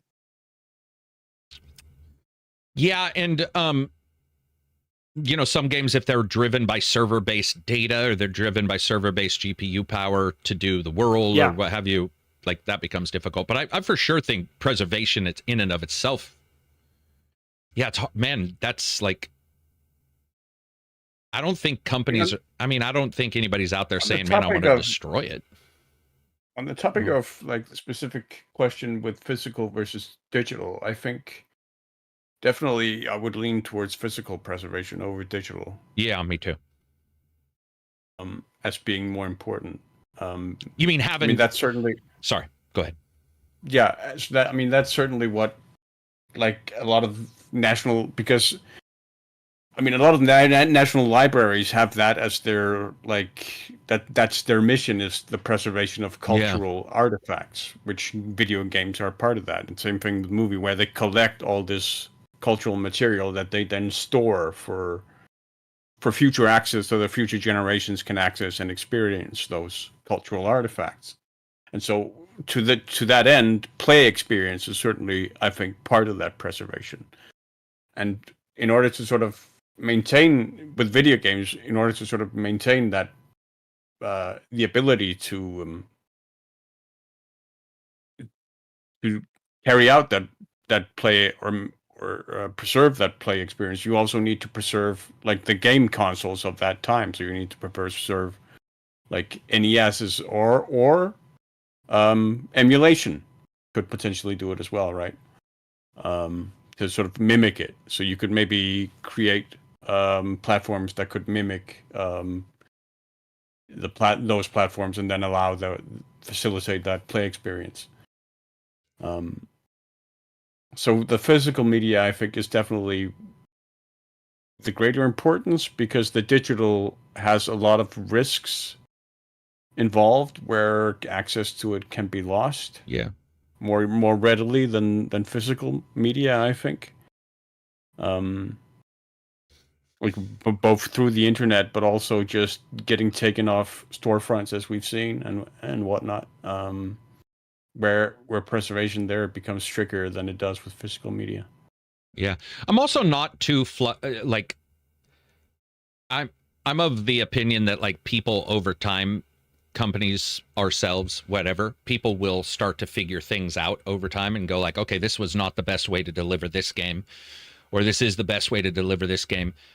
And they'll change over time and be like, okay, this can be stored or emulated, this can't, what have you, depending on also how we move into the future. I do think the big problem will be physical media not being capable physically of holding the actual media at all.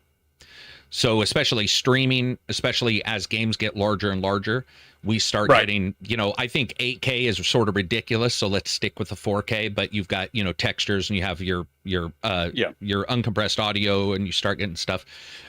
Then you start going, okay, so it requires 8 discs. My personal opinion is the company who makes it would be great if they had a master of 8 discs. That at minimum would be like stored, for people who find that important. I may be a cynic, and I believe that we'll all be, destroyed by an asteroid before that'll be a reason why I would care. But regardless, you get that part out of the way. But I don't like games that have an online check. I understand the DRM because it's a company. I do get it. But I would like it to where that, every company had a plan in place that when we roll this to our last patch, that for the people who own it, you're just going to have to eat it, because piracy is not going to be really, it'll still be happening, but it won't be eating up into your whatever, because you're not selling it anymore. Let the people who own it play it without the disc, but it's installed, what have you, just like, any digital store. Like Steam will remove a game, but they'll say you can still download it if you have it in your library. Yeah. That kind of stuff. I think that's pretty important. But overall, also, I think with this many games, there's always going to be time where people have to learn how to even do it. Like where companies, whether it be companies or single people, whether it be is the onus on the owner? Because I also do believe if I was making an indie game, I would probably somehow just burn it onto I don't know, I would sort of burn it onto a disc and be like, okay, well, at least we've got this, because I love doing that anyway. But then as we go further and further into games and they're getting bigger, it's like, how many discs are you going to have? But I mean, game preservation's important, but I do think that people are assuming everything will change tomorrow. Well, there's a lot of people who deliver games in a lot of ways, and I cherish that too. I do love the idea that some game is like, you know what, we're going to have server clusters everywhere, and it's going to do this crazy stuff. And I'm like, well, I'm all for that. And then if somebody comes later and is like, well, you can't preserve that, I'd be like, yeah, okay, I get that. But I also really dug that game that was doing the special thing. I just don't like the single player games with a CD. I mean, I understand why they do it, or an online check. It's just, I want to play it offline. I don't want to worry about my internet going down, which is rare. Stuff like Hitman, where you had the online only sucked. requirement. Yeah. Mm-hmm. Yeah. I don't know. I don't worry too much about this kind of stuff. I do feel that for the majority of game makers now, not everybody, but a lot of them were game players. And I do think that, the people I talked to, we had Night Dive guys on, those guys are behind getting that stuff and figuring out a way. They're the ones who were the kids my age playing games. So they understand it too. So it will take a while, but yeah, it's a weird one. Powder Cake says Yellowstone volcano, Carrick. Exactly. What else we got? Last one is from Peebo Jam. Preface story, which relates to the question, but you don't need to read it. But go for it. A friend recently asked what my favorite animal was out of the blue. I didn't really have a great answer, so I actually said my daughter's, a tardigrade, a water bear. My birthday came up soon after, and he had drawn me a picture of a tardigrade mountain climbing, which is a hobby we both share. Oh. So my question is, what's one of the nicest gifts you've received, and why was it special?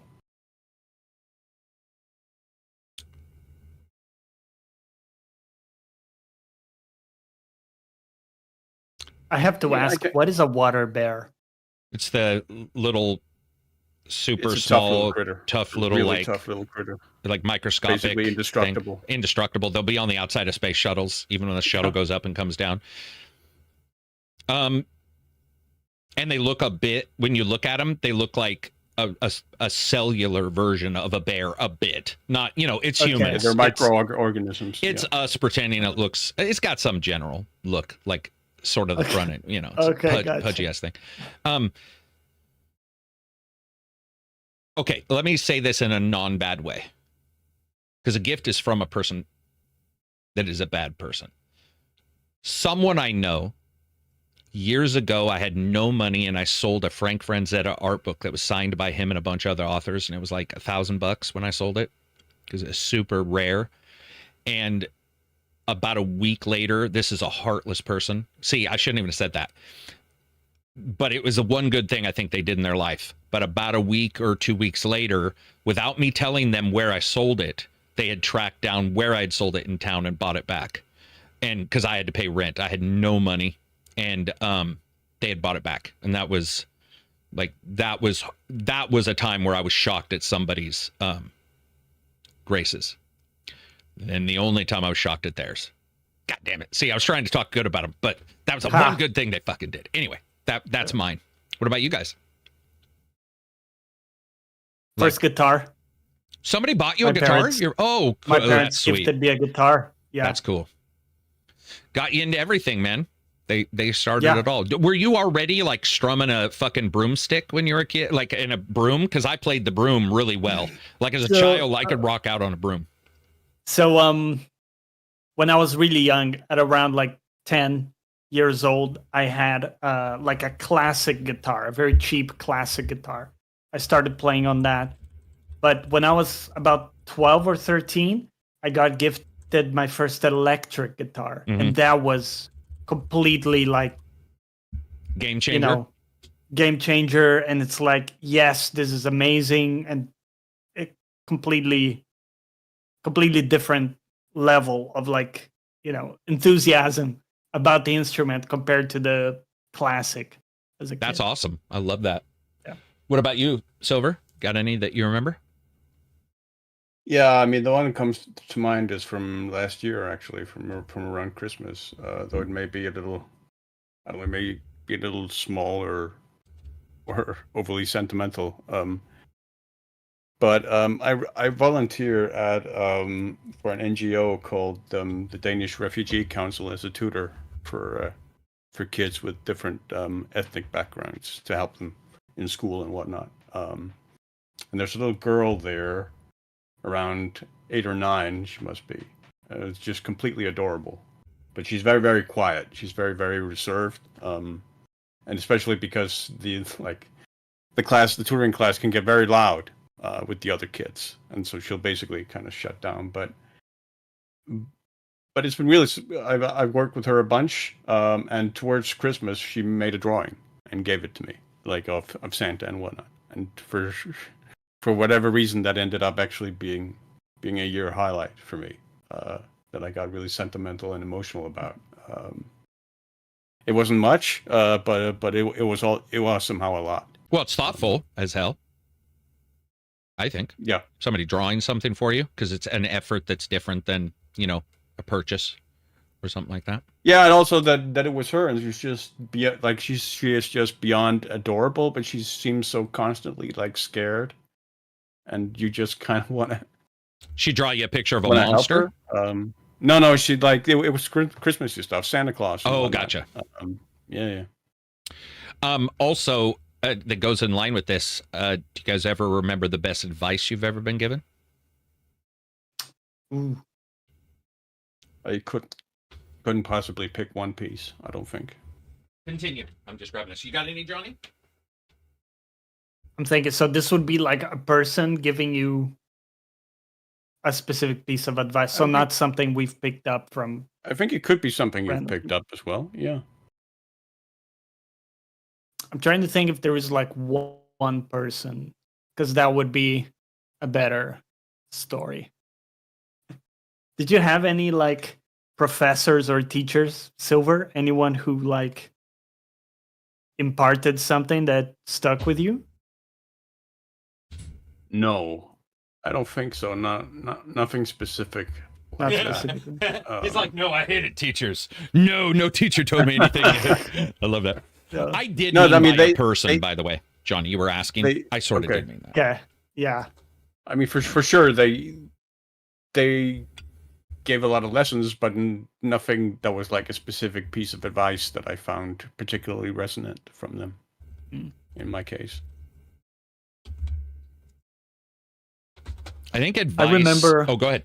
Go. No, you go No, for you it. go. You got one. You go. I'm looking for something. You go. Okay. I had a biology teacher, which was a really cool guy, and he had lots of pragmatic advice. Funny enough, none of it about biology, by the way. It was all like, sometimes he would go into random, tangents about life stuff in between like class moments and stuff. And I remember one where he said like, to really prioritize yourself and look out for yourself and make sure that you are well set up, because then you will be fit to take care of others. And I remember that always stuck with me, the way he said it. Just kind of made a lot of sense in the moment, how sometimes you're just you're spread thin, trying to help people, be there for a bunch of people, and at the end of the day you don't have your stuff figured out. Like, you didn't have a meal that day because you were just sort of trying to do everything at the same time. Yeah, I don't have any. I just wanted to see if you guys did. A tough one. Yeah. Advice I got by watching other people, and For sure. Then I would like run in my head. I'd be like, okay, this is something I don't want to do. So you almost parse it through your filter. Oh, dude. I had I did dumb stuff, and I'm absolutely sure my friends were like, noted, never doing that. But I definitely watched other people a lot and would pick and be like, oh, that's a pretty smart way to handle that. Or that's not a smart way to handle that. But I would say that actually I do remember, I think it was Sensei Parker had told me to not believe. It doesn't always fit, but I honestly will say I think I do live by this a lot, is that one-liners and mottos are usually complete bullshit. Like generally they're used at the time to hit a point, but and their motto, the idea behind it might be generally right, but usually it's used to like prove a point and walk away versus any kind of true argument. And I remember one of the reasons why is because I had always been stunned whenever I heard somebody saying like, and we just talked about this earlier, but saying like, oh, you learn from failure or whatever. And it's like, I have been pretty good at learning from success. Maybe it's because I'm analytical, but I'll be like, this worked really well. I'll break it down. Be like, where did I not make a mistake? And I feel that he was trying to tell me all the time that what you need to do is you need to make sure to track everything, because if you only think you're going to learn from the bad times, you're missing 50% or maybe even higher of places where you can learn. It might be a different lesson. And I do remember listening to that and going, Yeah, actually, I could see that even from people. You know, you'll hear the same thing. Oh, he's fought through, what's the term? He's fought through, all the problems in his life or whatever, and he's come out on top.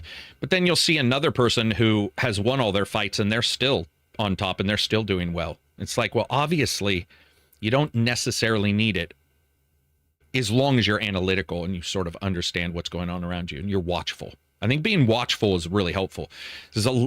I mean, if you watch the way others are and you're like, this works, this is great. Like this is sort of a good, it may never come up, but like, I just learned something from how this person handled this. And it's like, ooh, that's not the right way to do it. Or that is the right way to do it. Yeah, but that's a skill too, being curious in that way. That's also not, maybe that's why the failure thing is helpful for people, because I think it is helpful. I just think we blow it out of proportion is all I'm saying, Yeah, but maybe that's one of the ways in which you're forced to get curious because something isn't maybe working. So you have to kind of. Yeah, I don't know. It could be so. Warpig says, then there are the guys like me who can't even see the hill they're on top of. Even see the hill there is a top to. I don't know what that means. Then there are the guys like me who can't even see the hill there is a top to. John Martin, $10 super chat, late to the party, but we'll catch up later. Rock on, guys. Thank you very much, John. Appreciate the super chat. I would say with advice too, the other thing I don't like is when people take, you see it in shows, but it happens in real life where you have that person who, for whatever reason, believes the advice they're given. And I'll be sitting in a group and I'll hear somebody give advice and I'll be like, oh my God, I hope this person doesn't take it. I hope this person doesn't take that advice because that's like, it's not going to work out. And they'll be like, okay, I'll do that. And you're like, well, that's going to set that person back like 6 weeks. But it always makes you feel uncomfortable to be like, not to argue with this guy over here, but you might want to try this. SBZ member for 8 months says, real quick, what's your take on the internet phenomena of the day? 100 men versus a gorilla. Who would win? 100 men versus a gorilla? Like at the same time? Or in sequence? At the same time. See, the thing is a lot of those guys are going to be dead. For sure. But I do believe that 100 people... See, there's fear, too. They won't all... If they leaped in and grabbed onto the gorilla and all laid on him and tuckered him out, you could probably take him. But I have a feeling the first time you see your best friend's nose bit off, you're going to be like, I'm out. Like a gorilla, a silverback. It's also like it's scary. The fuckers in the vanguard are not going to just charge the gorilla. So it's going to be some trepidation and... Yeah, you're going to have to rock, paper, scissors who's going to lose their fingers. Yeah. So it's like if you win with scissors, those fingers are for sure gone because that thing's going to munch those things. Yeah, he's going to munch the first 1 or 2 rows. And then the people after, might get a hold of him and stuff. But it also depends on when he says men. Like, there's 5'4" men. If it's a bunch of Tom Cruises out there, that thing's going to munch. Or 87-year-old men. Yeah, so let's change this. 100, 18 to 25, top of their game, UFC fighting style people who know how to take care of themselves versus one silverback gorilla on a sandy beach that's too far away from the water to drown somebody and too far away from anything else to pick up a weapon. Do 100 men beat a silverback gorilla?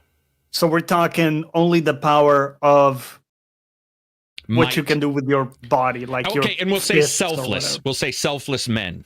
So warriors, right? They know they may die. They're going for it. Yeah. I think the men win if they know they may die. I think you could tucker out any animal that we know of. Yeah, I think so. Yeah. Because you would also like go for the eyes and stuff like this. Like they've got fleshy parts too. It's not like they're a tank. Dude, silverback gorillas are... Can you kick them in the balls? Is that like... I have a friend. I've told you this story, and he watches the podcast. His name's JD. I saw him get kicked in the balls 3 times in a row, snapped full speed in a fight, and that dude walked right through. I don't know if it was Levi's, and they were adrenaline tight, just or no, because I've got kicked in the balls and adrenaline still hurt. I don't know what he was made of or his nuts were made of. Maybe they weren't there. I don't know. I haven't checked him out physically, but I'm telling you, that actually. Speaking of success teaching you, that success of him walking through those taught me to not ever try to kick him in the balls. Like, it was ridiculous. I've never seen somebody just, and he just walked through it. And I was like, yeah, what the, he just don't ever it. go. Yeah. JD, if you're listening, man, I remember that. Silverback gorilla. So weirdly enough, I was chatting with AI a couple days ago, and I was asking it to put some fights together for me. So I did Flash Gordon with his morals versus Han Solo, right? I was messing around with all those. But when we got to animals and its breakdown of animals versus people, it was actually quite interesting when it was starting to list out some of the stats for some animals and just how scary silverbacks are when it comes to munch factor and like the ability to chew up your hand as you try to punch it, and it just eats it like Pac-Man, and you're left with a little nubbin. I don't know. I wouldn't want to mess with the silverback. I wouldn't be the first go in. I'd be planning it though. I'd be like, okay, you first. I'd be on the last line. Yeah, I'd be the guy I got who's your like, back. I got you. I'd be pushing I got people. You. Yeah. That is a good question. Since the dawn of man, this has been solved. We are just at the long tail of it. Absolutely not. Just so you know. Unless you have history and proof of 100 men going off against a single silverback gorilla in a fight, history has not proved anything. What do you guys think the coolest animal ever in history has been? The coolest animal. Like looking a thing that it can do. It can be like the platypus because it's a fuck up.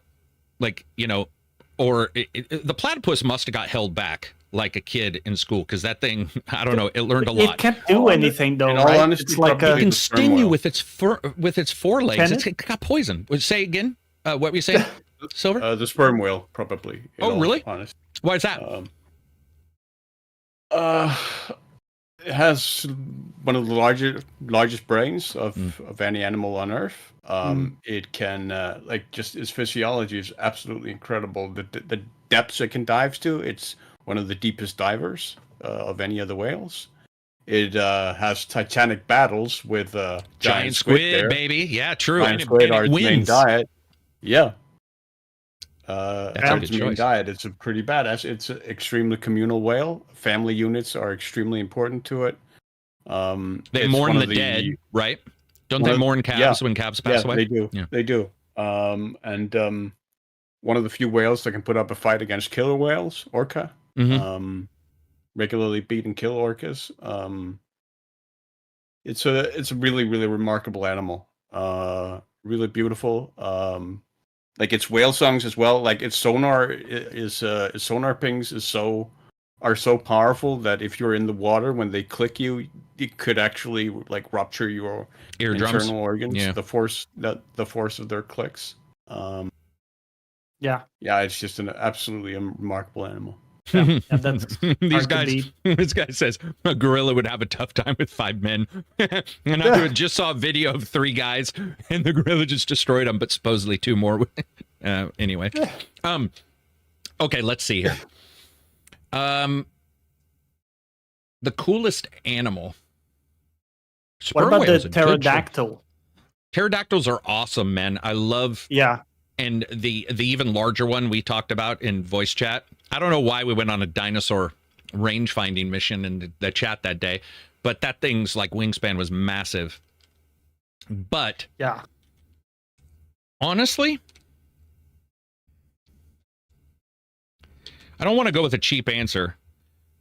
Cats. No, my cheap answer was going to be, like the honey badger, because yeah, it's hilarious in that it doesn't look like a badass, but it just ignores everything. Honestly, probably. I have a soft spot for a creature I don't think you would ever guess. and I don't know why I have a soft spot for it. I have a very big soft spot of all things for hyenas.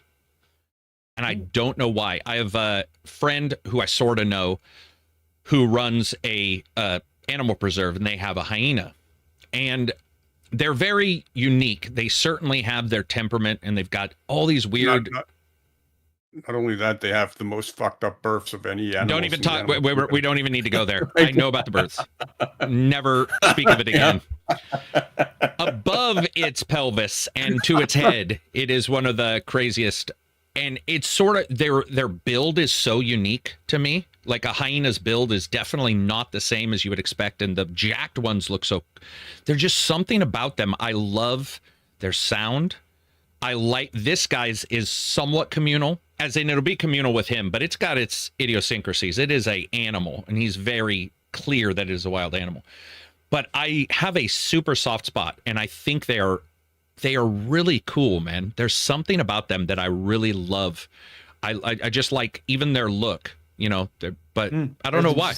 Yeah, it's just, and it's in been general, since I was a kid. Scavenging animals don't get a lot of. They don't get a lot of love. Like, yeah. They'll get a lot of love. But I think it's their sound, tenacity. There's something about them, man. They're just sort of like they're the thieves guild of the animal world. Exactly. There's don't something because they suck compared to like a lion or whatever. Yeah, right. Well, yeah, they do. Yeah, one-on-one. But that's the thing. Sure. There's some. There you go. In the group, they can. In the group, they're like them. thugs. They're the Chads of. I don't know. I absolutely. I dig their look and just their sound is really cool too. I always like that. Yeah, I think Panthers too are really cool. Oh, Panthers are awesome. Because they have this just elegance, you know, in their movement and like the balance and stuff, the way they can move and. Yeah, big cats in general. Yeah, big cats. I mean, even normal cats have really remarkable balance. Well, sometimes they're clumsy as hell. But at times you will see them like balancing on, you know, like the top of the door or whatever. Have you ever thought that cats just pretend to have bad balance because it's like fun for them? Because if you see a cat and another cat fight or move, it is the supernatural speed. It's unbelievable when two like just tabby cats fight. And they're moving at a speed that is they'll hit a dog 7 times in the face. And the dog's like, what the fuck just happened? What even happened? Yeah, even normal cats. But panthers, yeah, pumas, those are, cheetahs are cool too. Jaguars. I wasn't aware cheetahs are so, they're weak. They generally have a lot of illness and a lot of problems. But same guy who talks about this, talks about the hyena, talks about the cheetahs. But aren't they the fastest? They are. Yeah. But they if they don't get food pretty quick, that all the calories and ends up causing all kinds of issues. And then if there's even a slight change to the ecosystem, they have problems because cheetahs are like the razor of the world. You wouldn't use a razor, you know, unless you had to cut cheese, right? Like there's certain things a razor is very good for. That's that animal. It's very good for one particular thing. But then all other things, I wasn't even aware of this till I started reading up on them. I was like, oh, that's pretty fascinating. I like those. I also like gray. I also, not gray. What the fuck are they called? We were just talking about them earlier. Oh, I spaced the name of that fucking creature. Yeah, well, can't remember. I also think scorpions are pretty cool. They're creepy as shit, but I think scorpions are pretty awesome. Or mongoose. Mongoose will just get stung. Or they'll get bit. Cool, Sorry, they'll get bit. Yeah, they'll just Ricky Tikki Tavi, man. That was my jam when I grew up. I think that's where my love for it came. God damn, that was a good book. Sad as shit. That's the other thing.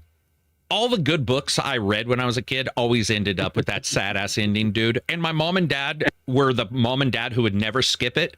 And I still remember going to school, talking to friends about books, and they'd be like, what do you mean? Except White Fang, that one does actually have a happy ending, kind of, where he gets domesticated. He gets domesticated. I forgot. You're right. For some reason, I thought at White Fang he dies, but he doesn't die. Does he? No. Is it White? He gets domesticated into Scott's, or not.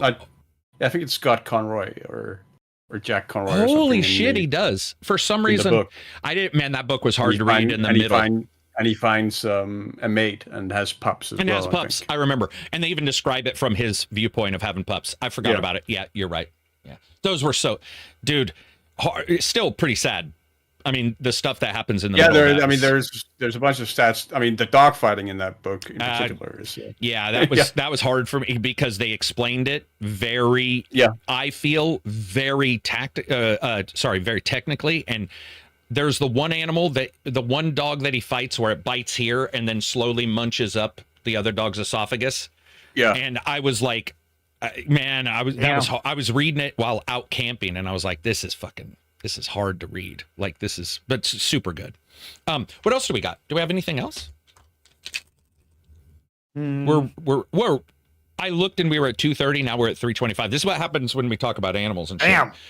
Chat, Yeah. do you have any questions before we roll out of here? Do we have anything cool going on? Any awesome stuff, whether it be science, life, technical? Moose and geese are apex in Canada. Dude, I feel like a fucking cardboard box could be apex in Canada. Just saying.